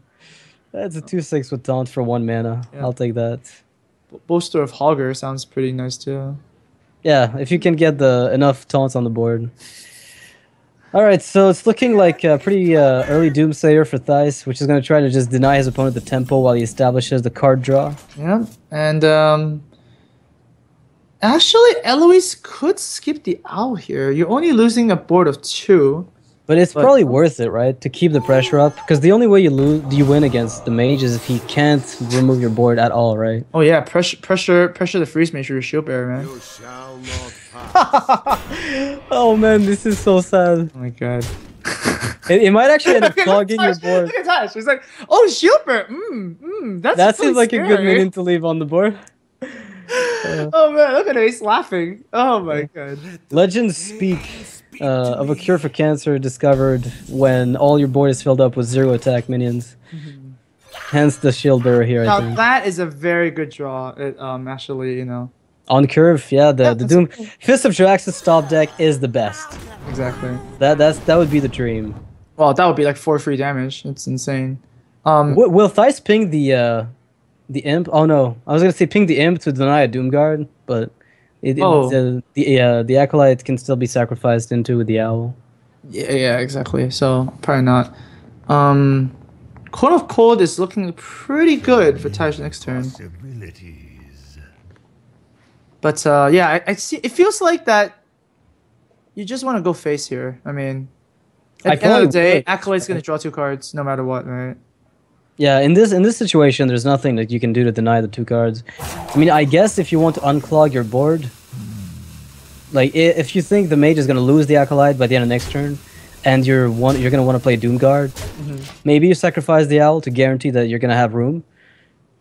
Nah, in the end, it's just like face damage is the most important. It doesn't really matter. Like you're overthinking, right? Freeze Mage. The only way for Zulok to beat a Freeze Mage is through damage. Yeah, and as fast as possible, right? Like you also have to push it as early as you can. Yeah, you're not gonna beat AoEs. Back in what? Like super early beta where Blood Imp actually just increased health of all creatures by 1. Oh my god. Oh, I mean maybe we have a chance there, but not anymore.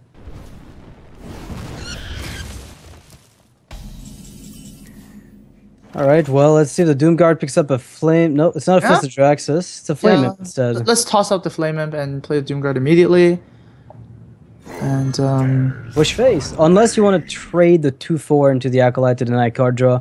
But again, that damage is so important. Yeah, it's all really about damage. Because, like, your opponent already has, like, 7 cards next turn. Like, giving him to 8 and deny that 1 card with 9 doesn't seem that threatening, right? It doesn't really matter too much. Like, that 1 extra card at this point is just kind of fluff. Yeah. But she's thinking about it. Yeah, I mean, I wouldn't fault her for it. I think this is a fine move, even if she decides to trade. But yeah. So once again, we have no secret on Tasha's board, right? So. Yeah, and he can't. You know what? This shield bearer is preventing him from sacrificing the mad scientist and getting his secrets out. Oh, Maybe that's the function of the card. It's like too many people are playing mages with mad scientists. Let's just play shield bearer and spend 2 turns doing nothing. Yeah, it seems like this Kona Code is gonna do a lot of work though. You Kona Code first, and the in-game boss actually does not summon another creature. You know, actually looking at this board, Doomsayer at 0/7 is actually really good because there's another body for Fist of Jiraxis to miss on. Yeah, and it's a lot of damage missed as well. Like 4 damage on a dead minion. It's kind of like when it tanks the boom bots, right? Like you're super happy about it. Mm-hmm. This is exactly the same situation. Whoa! Tesh feels threatened enough to play Blizzard. Okay. Just clears off the board as much as he can.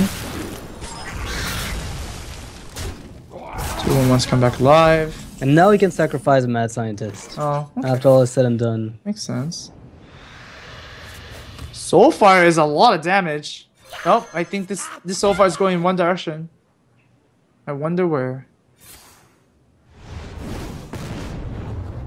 Didn't they split up? Wait, what? You haven't heard? One Direction is splitting up. Oh.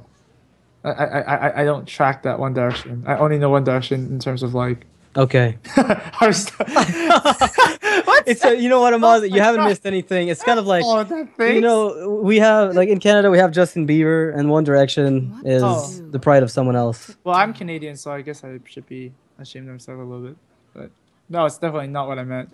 It's all right. All right. Well, I guess One Direction is not getting soul fired. That's what I understood from this day. Okay. Well, back to Ty's here. I think he just needs to figure out a way that he doesn't die to the most top deck cards possible. Because this code, while it's actually freezing the Doomguard, it's pretty good. It's also spotting 2 imps for Eloise, and well, it's actually just preventing, say, 1 less damage. 7 damage, right? Well, yeah, 7 damage. So it's still a pretty good Cone of Cold, since you've got the Flame Strike to follow it up with. Yeah.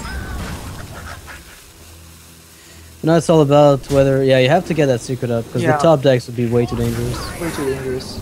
Plus, Zulux usually count by, oh, wow! The better one. Oh, that makes sense, yeah. If it's Ice Bear, then it makes sense. We see another tech card from Eloise, the Flame Juggler. Yeah, and I love that card just because so many people are playing, you know, a hybrid hunter in metagame. A lot of like paladin decks are opening up with so many more recruits when you can get a flame juggler to deny one of them early with a ping. You know, as a mage player, you can play flame juggler in your deck. It's helping out quite a bit. You think flame juggler would be a better card if it just target minions and actually? Yeah, of course, it would be crazy good. Actually, I think. I'm not sure it will be too good. I think it would be fine. I think it'd be balanced. I think it's almost the tool everybody needs to deny that I feel icky guy. Right, exactly. Because like everybody needs a cool task, right? Exactly. I wonder. I mean, I take compared it as a to like tutor, an Iron Forge Rifleman, it's like infinite value. But Iron Forge Rifleman should really be like a 2 or 3, right? Right. Yeah, that guy should have a bit more health, I think, to be playable. All right. Wrathguard. Pyroblast that thing, I say. All right. Now, Riven Egg is a pretty good draw. It's not bad. Yep.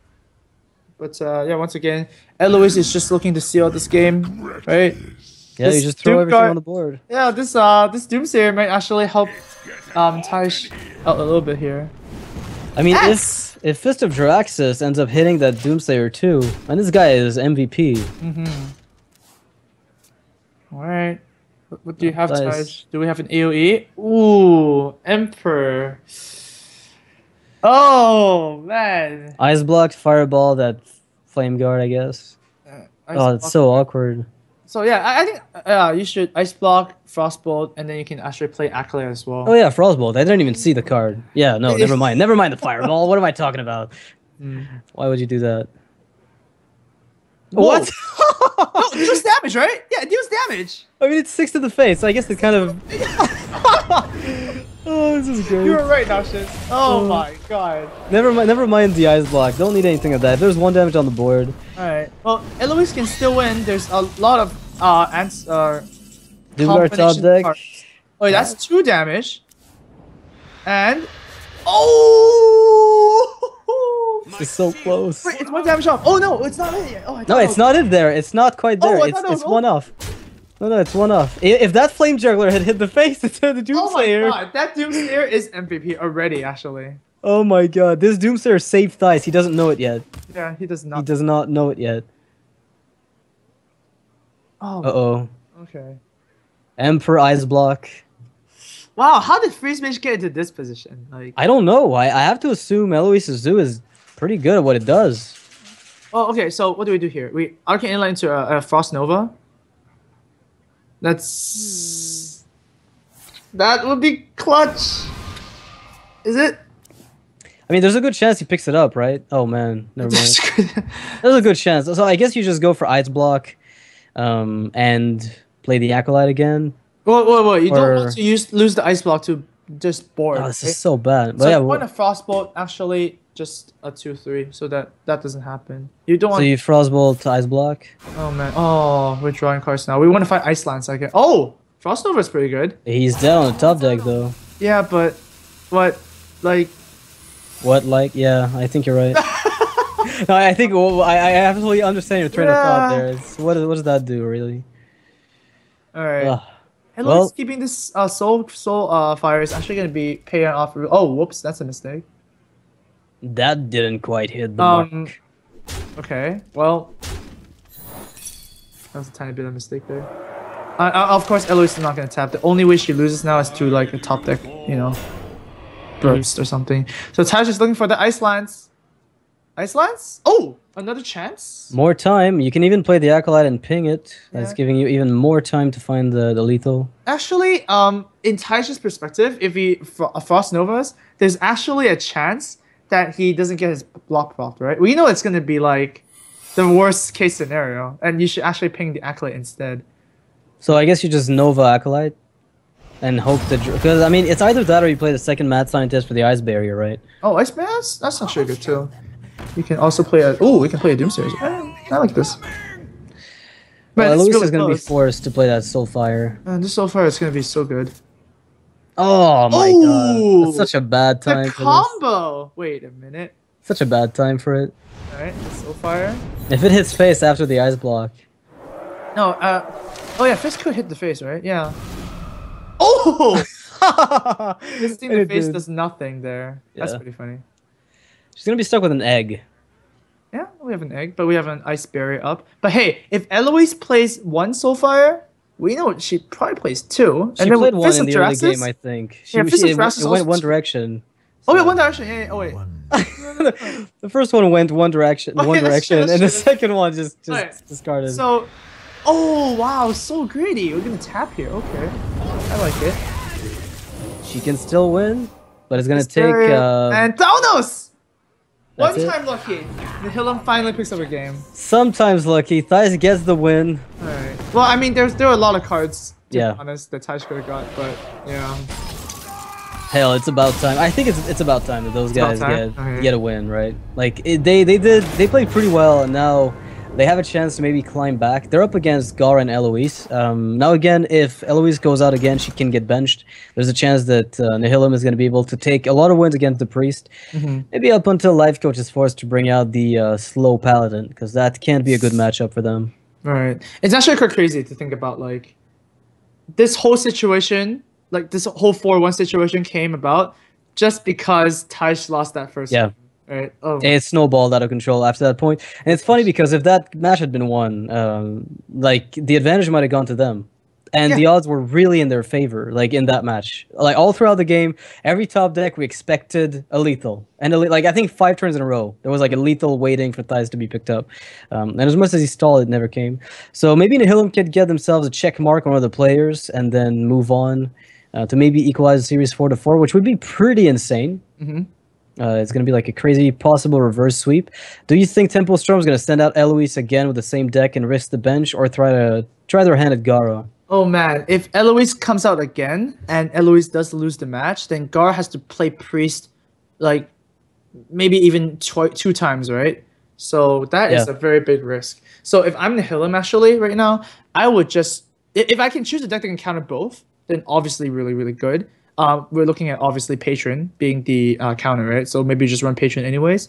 But if you really want to target Priest, I think this is a good time to do it now. So I think Druid might be a very high risk, high reward play.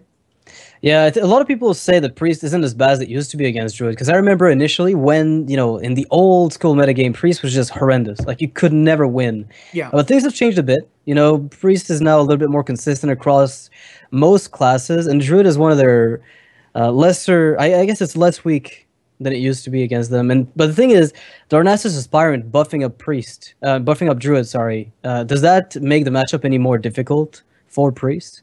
I think it does, right? Okay. As a priest, you only lose to Wild Growth. And not only that, it's because if you run Aspirants in your Druid deck, you actually run more card draw, right? Because your deck is kind of like fizzles out really, really quickly. Right. So you're playing against Azudric, which is like a 4/4 and draws a card. We're playing Ancient Lord, which is 5/5 and draws 2 cards, right? So I think it's just, it's pretty bad. And of course, you don't want to Cabal an Aspirant. It feels a little awful, I think. Feels a little bit. Yeah, you can't even play your Cabal for tempo if there's an Aspirant on the board, because you're forced to take it. Like, it's not an optional thing. It's not, hey, do you want to take a 2-drop? No, you're forced to. Yeah. So attack or less, that's yours. Yeah, exactly. And now here's another bad matchup too, right? Warrior against Priest. It's like Warrior has like the most time to draw the combo against the Priest. Priest is just so slow, no pressure at all. Patron Warriors usually only lose to hyper-aggressive decks, such as, Hybrid Hunters, that have like not all 1 health minions, right? So their board is actually pretty good.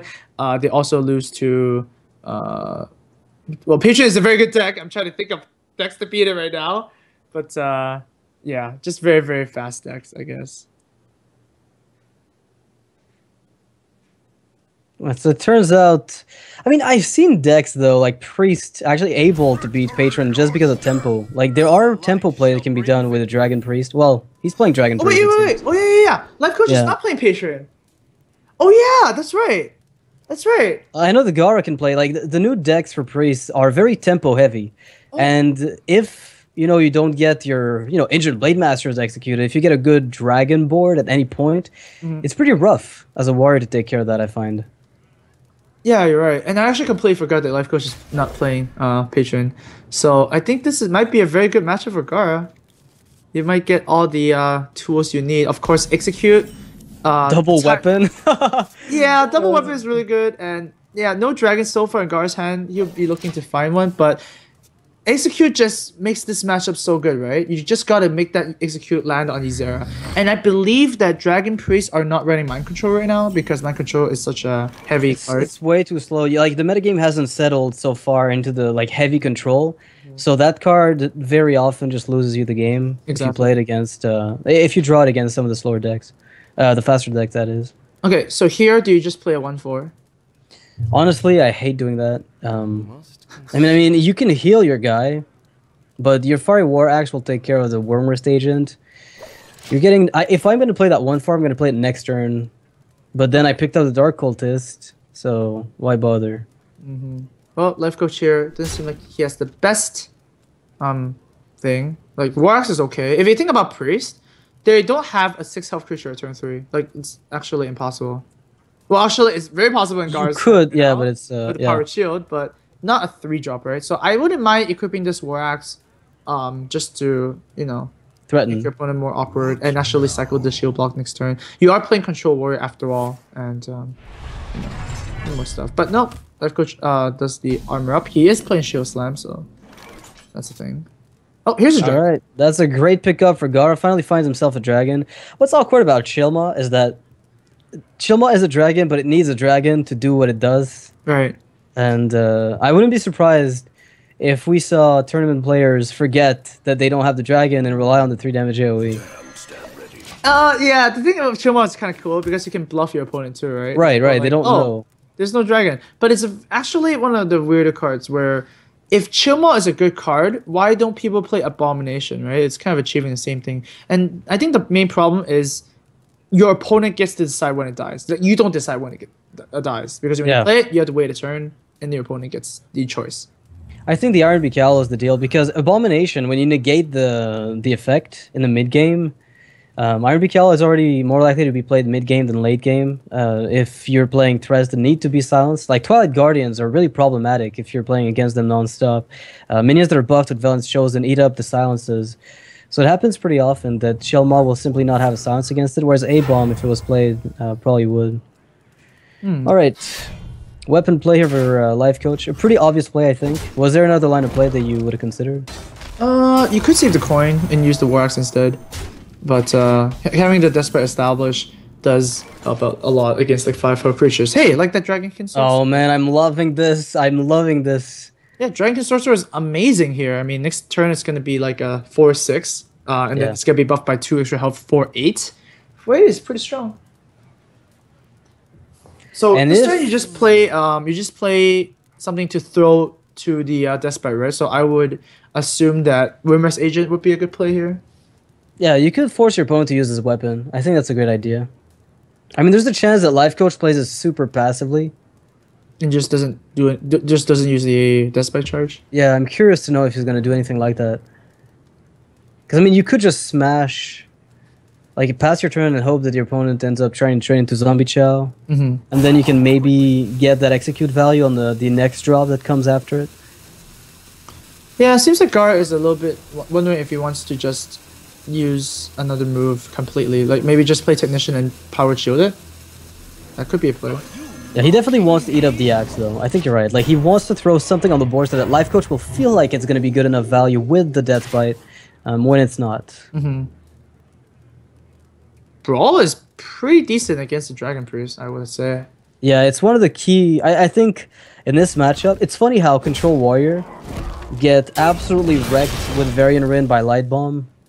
Oh wow! That's and Brawl against Dragon Priest is also like the amazing counter. So those two classes have tools to counter each other's new archetypes in a way. All right, I think I like the shield block here. You do want to cycle. It's a matchup where cards are actually very, very relevant, and fatigue doesn't really set in too much. I mean, like back then.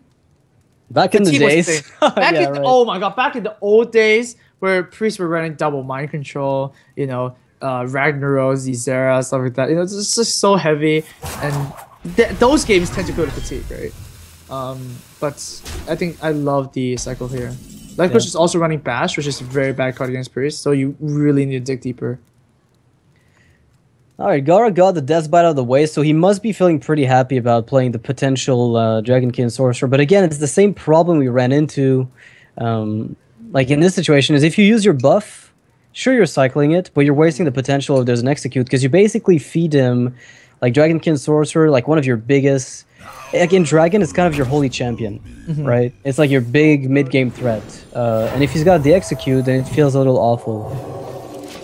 All right, that's pretty good. And Light Bomb does show in the hand. Now, this matchup is very, very exciting because it feels like both players have the necessary tools to win, and it seems like the better player will win, right? They both have AoE clears, they both have a lot of big minions to swing the board, and they both have very premium removal, right? So like Execute with Death, Light Bomb with Brawl, and then you got Izeras and Chill Malls everywhere. It's about to see who can actually pilot you know, the battlefield to be the best. It's gonna. I wouldn't be like I wasn't gonna be surprised if Life Coach just went for a bash weapon to kill this instead. But he values the armor way over the equipping the weapon, and the board control is also relevant to him. Yeah, seems like in the single removal department, Warriors have it a little bit better because they not only have Shield Slam, they have Execute. So 4 removals as opposed to 2 deaths from the Priest. I think Bash is way underrated. I've seen too many people, well, yeah, no pun intended, but kind of bash it, basically. Yeah, I think that's true because I see the card and I'm like, oh, that people.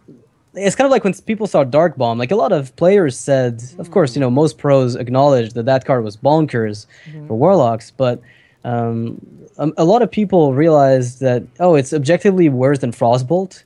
But the niche that it filled in the class that it belonged to was very much needed, and I think Bash is pretty much that for Warriors in a weird way. Yeah, I think it's fine to have like cards that are no matter what better than other class cards. So, for example, like even Fireball and Mortal Strike, right? Yeah, on game release, right? We had that, so it's not. It's not like something new that's oh my god, blowing your mind. Yeah. Objectively better cards? You mean Druid of the Claw is better than Fen Creeper? No. It dies to Hemet.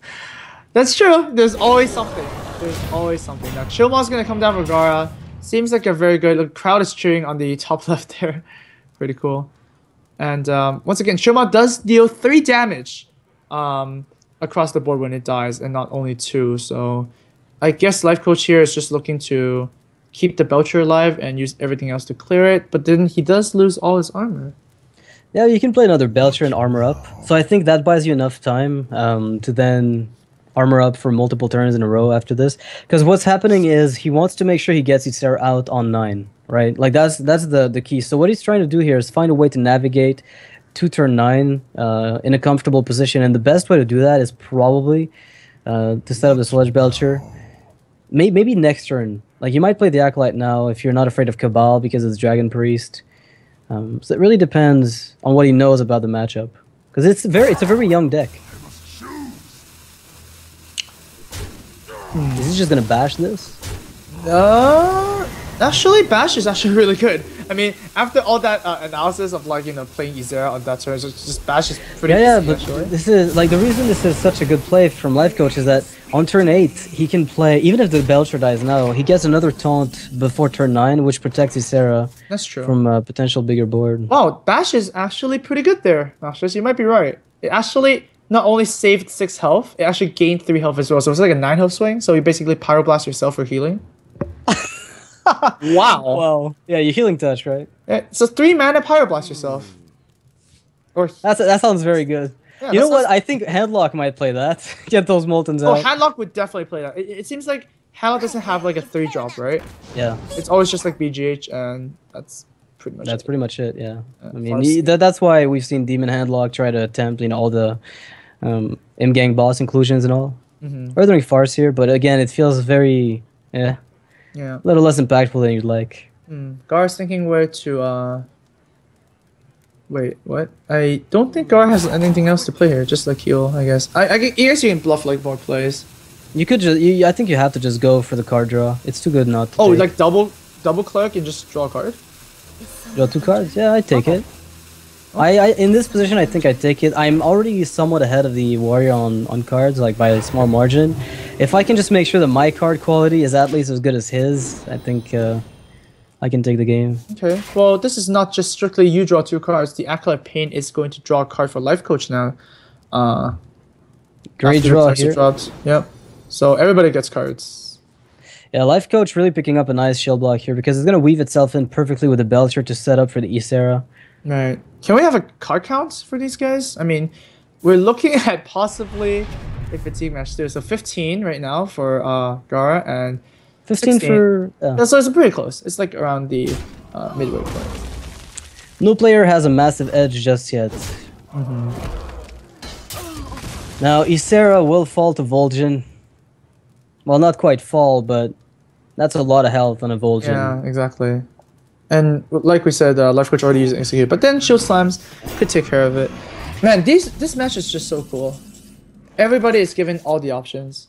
You can just play around stuff. It's actually the small minions, like the Belcher, the Blackwing Technician, that's actually the most problematic, right? Because they're not premium enough to have removal on it, and they actually do a lot of minion trading. I must consider. Yeah, tough turn here. I guess you can, one option is just to play your 2 rightmost cards, so Technician and the Twilight Guardian, and then just use the hero part. That's 9.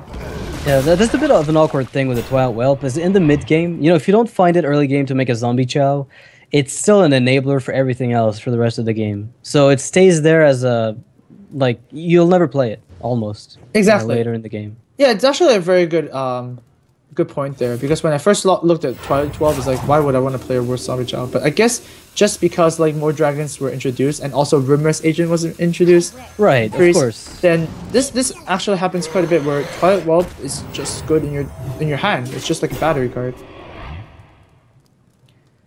All right. Well, I'd be surprised if we don't see any Ysera Fallout now, but maybe Life Coach has other plans. Well, you just drew the Taskmaster. It seems like there's a lot of value in Taskmaster and your Acolyte. and drawing lots of cards. It also kills the Twilight Guardian, which is a big plus. Yeah, you can even kill that that leftmost technician. Yeah, you can. You can use. So yeah, this is a good. So no Ysera from Life Coach would still make sense. And again, if you're playing into mind control with Ysera, you're really losing the game. With that brawl, nothing really scares you. It's just that if you give them your Ysera, you fed them a threat that you've had to answer yourself, right? And then you have to deal with their threats on their terms, and that feels a little awful. Mm-hmm.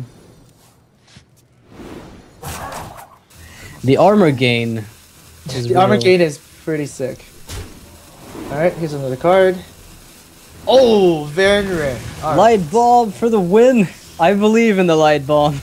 Okay. We'll have to see. Yeah, Light Bomb is just so frustrating against Varian. It's like mill 3 cards from your opponent, right? Yeah, which is why I've had reservations about Varian. I don't know why. I think the card, if Light Bomb becomes like a staple, and Freeze becomes everywhere, maybe Varian is just unplayable. Everywhere. Ah, that's pretty funny there. Noxious. You don't believe in it. Yeah, well, even Imaz doesn't believe in it. That's pretty sad. I think we've gotten to a point in Hearthstone where we need to reconsider our lives. Well, no, it's everywhere, right? Everywhere is like hunters. That's everywhere. But Priest might become everywhere. Maybe somebody will figure it out, right? Okay, maybe someday. Yeah, I'm hoping. Yeah. The dream is real. Yeah. All right, so Gar here drew Ysera. Seems pretty bad, but it's actually pretty good because like in this board you're looking at so many small creatures. Execute and Shield Slam is probably in Life Coach's hand. Ysera is only gonna get you 1 card, and in this matchup you really want like 2 activations and stuff like that. So, but then do you really have any other move if you don't do that? I mean, you could wait and just Light Bomb, but this board doesn't die to Light Bomb, so you're looking for. I mean, Ysera awakens almost every time. You could go for Nightmare and Shadow or Death as well. It's a combination that could get you out of trouble if something comes up. But my question is, if Life Coach... Nope, they're just going for it. I mean, it keeps the web to enable more dragons later on. Yeah, it's actually pretty problematic for Life Coach. He doesn't have an answer for this. Well, let's see if he picks it up. Yeah, we'll see. It's very likely, I think. Nope, not yet. Oh, wow. That's quite unfortunate. Counter Ysera, just play yours. Oh, well. Oh, that doesn't feel good. So you just don't want to see the mind control hit, right? Like, it's even worse now, because you're going to give him even more activations. Yeah, I don't think mind control will be in this deck, but Sylvanas Death certainly is going to be. Mm-hmm. Well, seems like that's the play. I can't see anything else. I mean, Varian Rin, what is it weak to? Like, you know it's weak to Light Bomb, of course. Like, that's pretty much a given. Yeah. But Varian Rin also drops Life Coach down another 3 cards. So, like, Fatigue is always, like, a question here now at this point. Ooh! Alright, Life Coach decides this Ysera is too valuable for my opponent. I can't let it sit there. If it wins the Oh my god. Wow! And down goes Van Rookie. No! That just lost the game. Yeah, that's really painful. It's like, no. Look at Gar's happy face. Oh man. This is what we call getting annihilated. I don't even know how Life Coach is going to recover from this. Why did Life Coach brawl after trading? Like, if you really want to kill off the Ysera, you should brawl before you trade. The armor maybe. I don't see the point of it really. He changed his mind in the middle. There's no way you cast brawl. Yeah, after I don't think trade. It's the my team is losing factor kicking in. And now I think if he top decks ice like a shield slam, he's still in a good shape because he gets to play his own Ysera and he's usually gonna be fine. Oh, but another Ysera card switch out there. Oh man.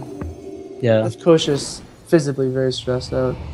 Shield Slam allows him to swing back the game considerably, though. But it's like another 1 card here. Another whiff. Yes, it won't be. Shield Maiden BGH. That is so weak. It's a BGH on a target that doesn't even belong in that deck. Like, it's not even in. It's not even a card you're taking against your opponent. You're taking it against things that just aren't even taking slots. So you're BGHing air, basically. That seems pretty terrible. Well, Varian has to come down here. Let's see what the armies of Stormwind bring. Oh. Oh. Well, that's a card, I guess. Pretty useful, except it's a little late to find it. Oh man, nothing's working out. So I guess you just go for that Vol'jin right now, right? And then you Shadow Word Death it. No, not exactly, right? Nah, You just Shadow Word Death. You don't want the health. No. Vol'jin is premium removal. You just want to throw it away. So do you expect Ysera in every Control Warrior nowadays? Control It Warrior? was cut for a lot of them. Well, I mean, Life Coach did show us Ysera yesterday, so Oh, you're I right. would definitely expect it. Great point. It's basically, as you said, premium removal against it. Yeah, I guess Shield Slam and the Despite Slam the attack does kill the Ysera now, but man, 3 Ysera cards already. Yeah, of course. A little late. All the good removal is at the bottom of the deck. Can Life Coach still pile this to a win? Yeah, I mean, right now you can actually Shield Slam the Drake, attack the Laughing Sister, re-equip the weapon, and then use Execute. Well, I mean, you can kill Ysera with a Shield Slam with Shield Maiden, right? Oh yeah, So- that's true. Yeah, that's really better. You want to, I mean, if you're saving the ass that long, you might as well just keep on saving it. Oh man. So, I mean, Ysera drew 3 cards, which might be instrumental, of course, in Gara winning this. No, I think the main reason why Gara is winning this, like, by far, is the card count. Life Coach is down to like how many cards? Like 5 cards? 6. Yeah, he's got 6 left. 6 it's cards. pretty, And Gara has, pretty like, painful. double the amount of cards.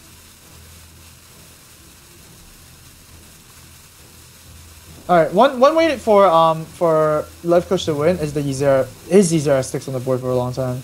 That's really the only thing that can help. Seems like he's gonna use his double Shield Slam. Is he going to keep his second Shield Slam for something else? Whoa! He's greedy about it. I have to Yeah. question this, but maybe he thinks the 7/6 will attack into the Shield Maiden often enough that's worth it. Yep. Gara's doing a pretty good job here. He identifies that this matchup is now down to a fatigue war, right? As long as he removes all of Life Coach's threats, that's it. That's the game. Yeah. Yeah, and he's also posing a really big problem with those cards. Hearthstone Jones is useless in the matchup. It's a big body, but again, nothing that's going to swing the game in your favor. Unless it comes down to like a 1v1, both in fatigue, last minion standing is Harrison Jones. Life Coach gets good Shield Slam value, at least takes away a minion and his Valence Chosen, gets a BGH. I mean, that's not too bad. I think Life Coach, as far as the board goes, if he gets ahead on it, from his perspective, he can still win it. Okay, I don't think so. The Vol'jin and Smite is just so good against Ysera. It's not No, just from his perspective, of course. Yeah, from his perspective. Actually, from his perspective, it's pretty bad too. The opponent's Yeah. holding 7 cards and you're holding 3. What does Life Coach even like? He's got a Ragnaros in his deck left, or does he not play it? There's a Doctor Boom, I'm guessing. I'd be surprised if there wasn't. Yeah, Dr. Boom is one of those cards where you kind of want to have. So, yeah.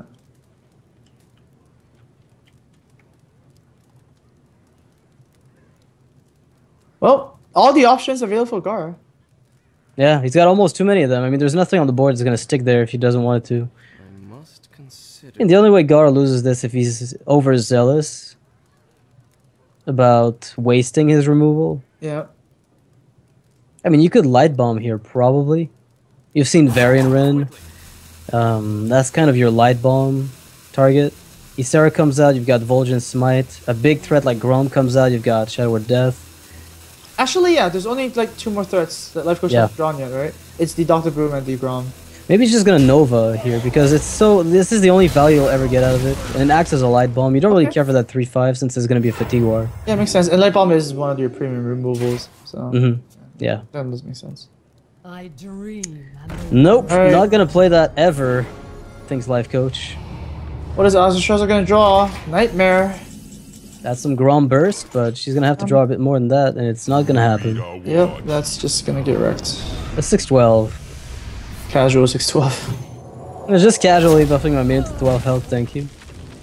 I think even I think Laughing Sister might have been the best card there because it doesn't get removed by anything and it's 3 repetitive damage. Oh, just gonna buff that up. Okay, Picks up a dragon. not bad. You kind of can't play that just yet, so Yeah. Take your time, I guess. I mean, there's no hurry at this point. Life Coach can just take a sweet time.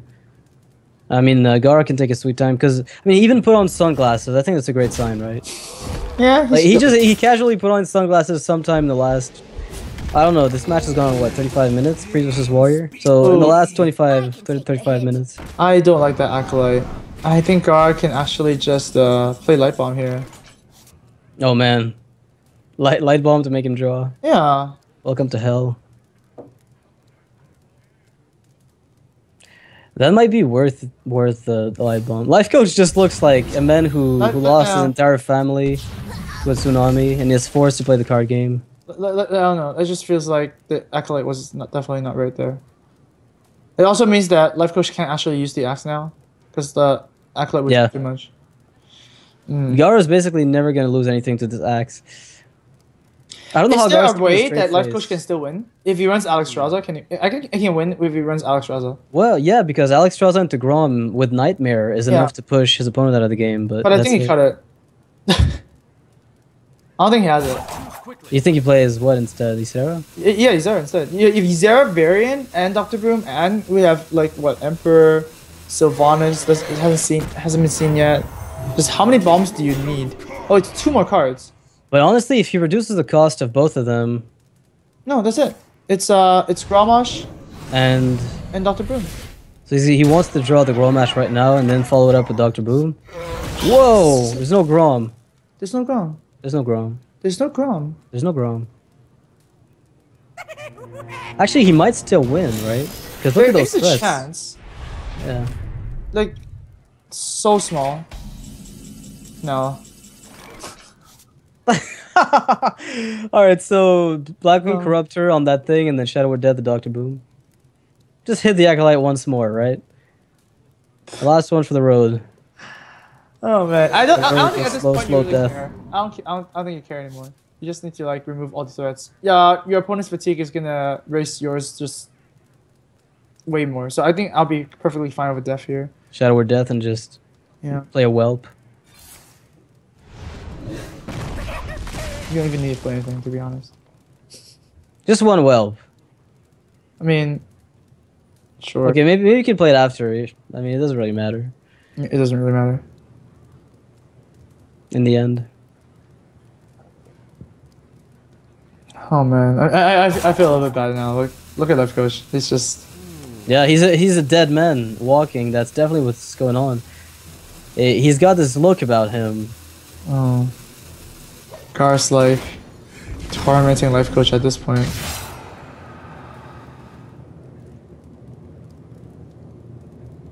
Okay. Now, it's time to get a lot of value. Get 8 damage on those boombots, right? You want to kill the Drake. You want to just one boombot kills the Drake and then you play like something else. Whoa.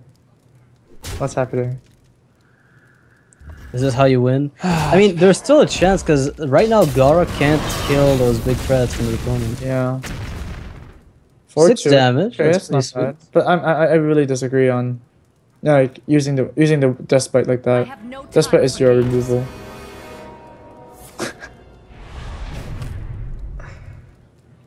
Life Coach, when the lights go up on his webcam, it's even better. Oh yeah, no, definitely. All right, well this is something. 4 cards left. You know, Nightmare on the Sylvanas might be the good play. Like it might be fine. Just Nightmare and pass. Huh? Yeah. I was thinking about it because like the only way you can lose is to lose the damage. I mean, Grom plus Cruel Task would kill you. But if he's been tracking cards, he knows that's not there at all. How much isn't even the same. Yeah, costs. He's just contests 1-1. No reason not to really. You know your opponent's just gonna push damage, and if he does, then you just Holy Nova maybe. You're gonna make the trade yourself. Yeah, I thought it should just end the game. Like Gar just kills the Thorson with the 5/4. Holy Novas. And Holy Novas, that's it. Just no more thing. Yeah. No Grommash. Wow.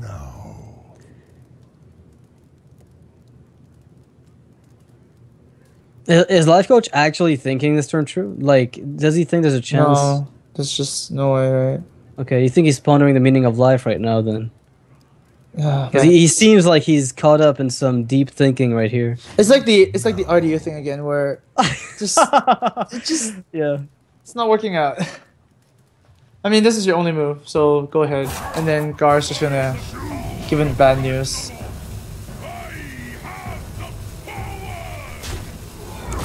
All right, that's a good play though from life That is a coach. good play. He does pick up on the fact that his opponent's going to Holy Nova. And now he wants to bluff the threat. But there's no more. We got one chance. So Gar here. Well, Well, you have all the options in the world. I mean, come on. yeah, but play a whelp, buff a whelp. That's good enough. Put your opponent's Emperor Thorsten if he wants to remove it on one health and Nova, and then wait. A victory by attrition. A victory by attrition is a victory. Well. It seems like Gar just wants to torment life coach a little bit more. I wonder. I think he's doing all he can to not break up in laughter. I feel like this is a cosplay of some sort, but I can't quite pinpoint whose it is.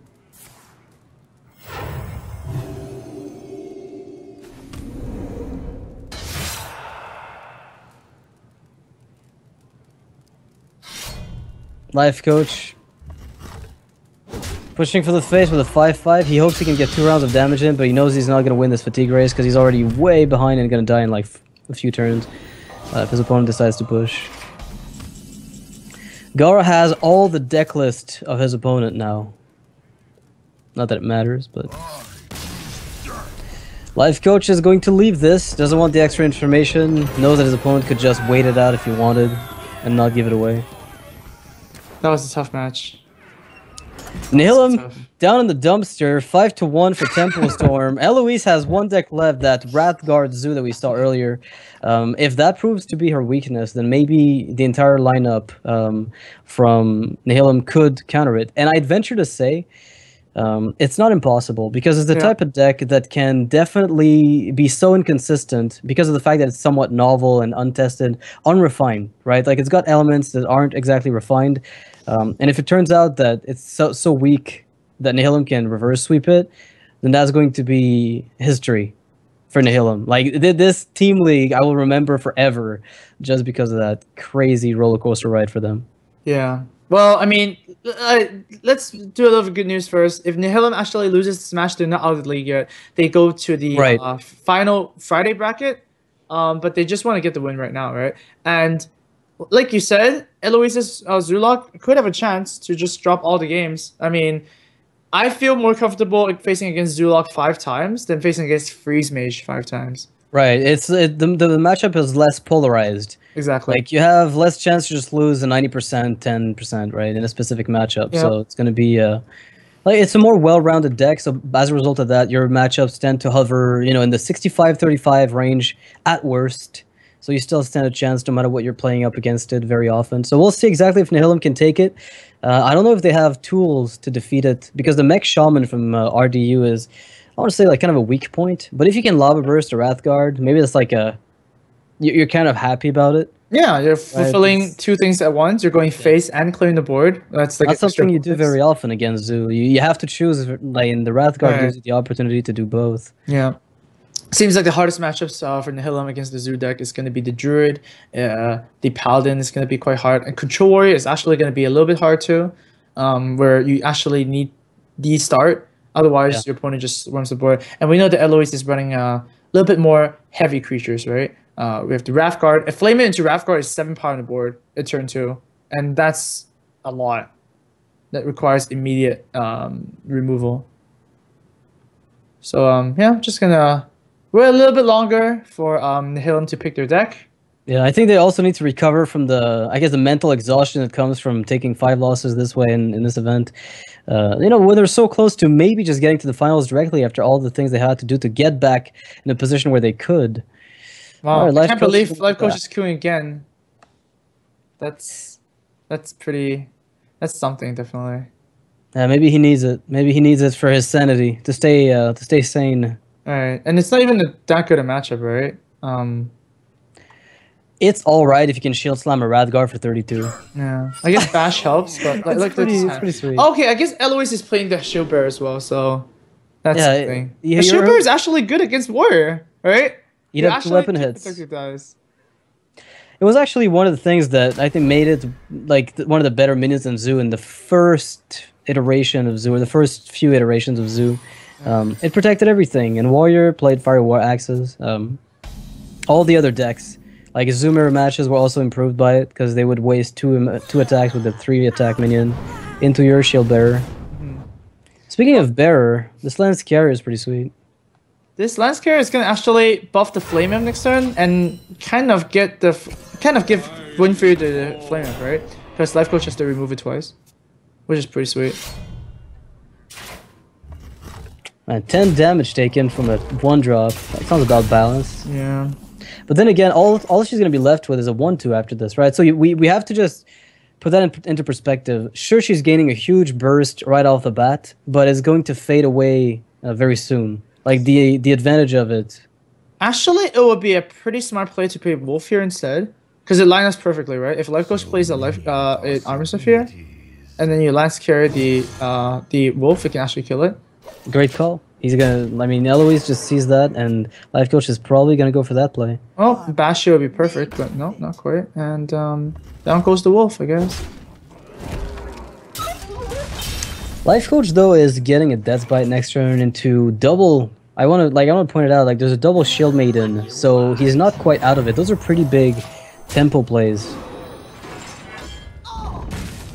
Life Coach will probably consider letting the AoE deal with this. Oh. No, you just play. You still have to go Death Bite. Yeah. You actually just play the one. Oh my god. But what about Defend of Argus? Oh, Moss, what about Defender? Oh man. You don't believe in the Defender? Eloise actually has so much burst in her hand. You have the Soul Fire Fist.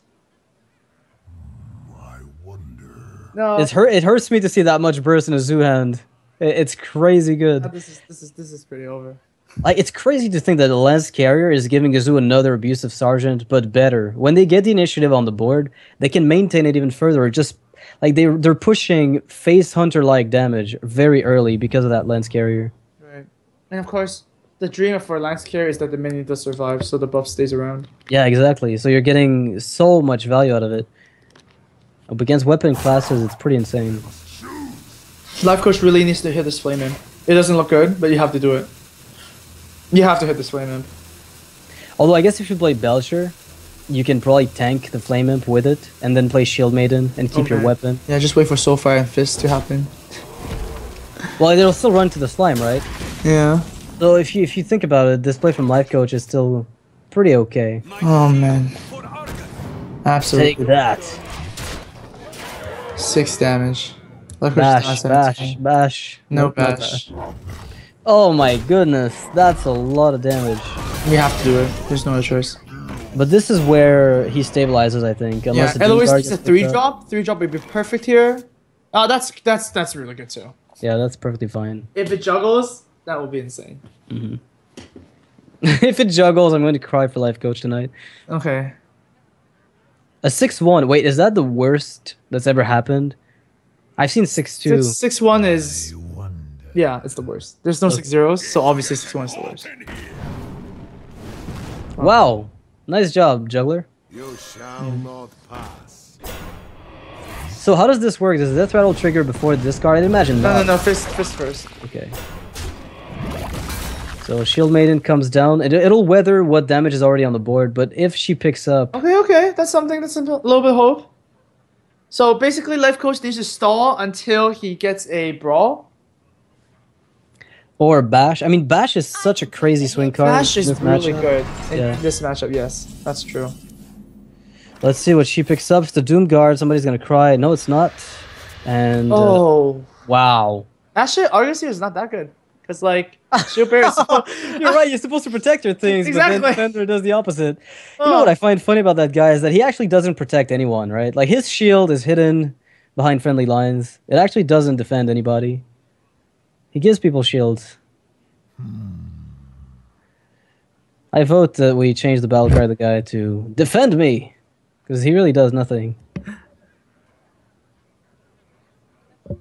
So Gang Boss is probably the better play. I mean, if you're looking for raw damage, maybe you play the defender. Raw damage, is yes, definitely. But judging by this board position, it seems like Gang Boss might be a bit better. Yeah. Not really sure, because like you're kind of running out of time, right? Yeah, 75 seconds in a turn.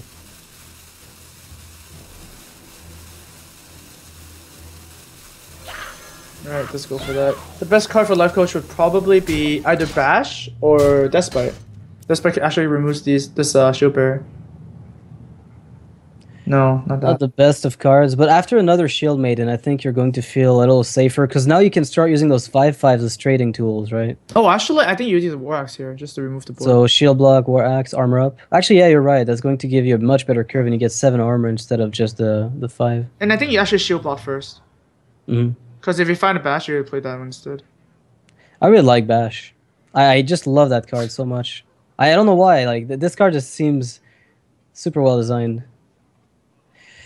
All right, let's see if. Yeah, Shield Block first. Yeah, I think you're right.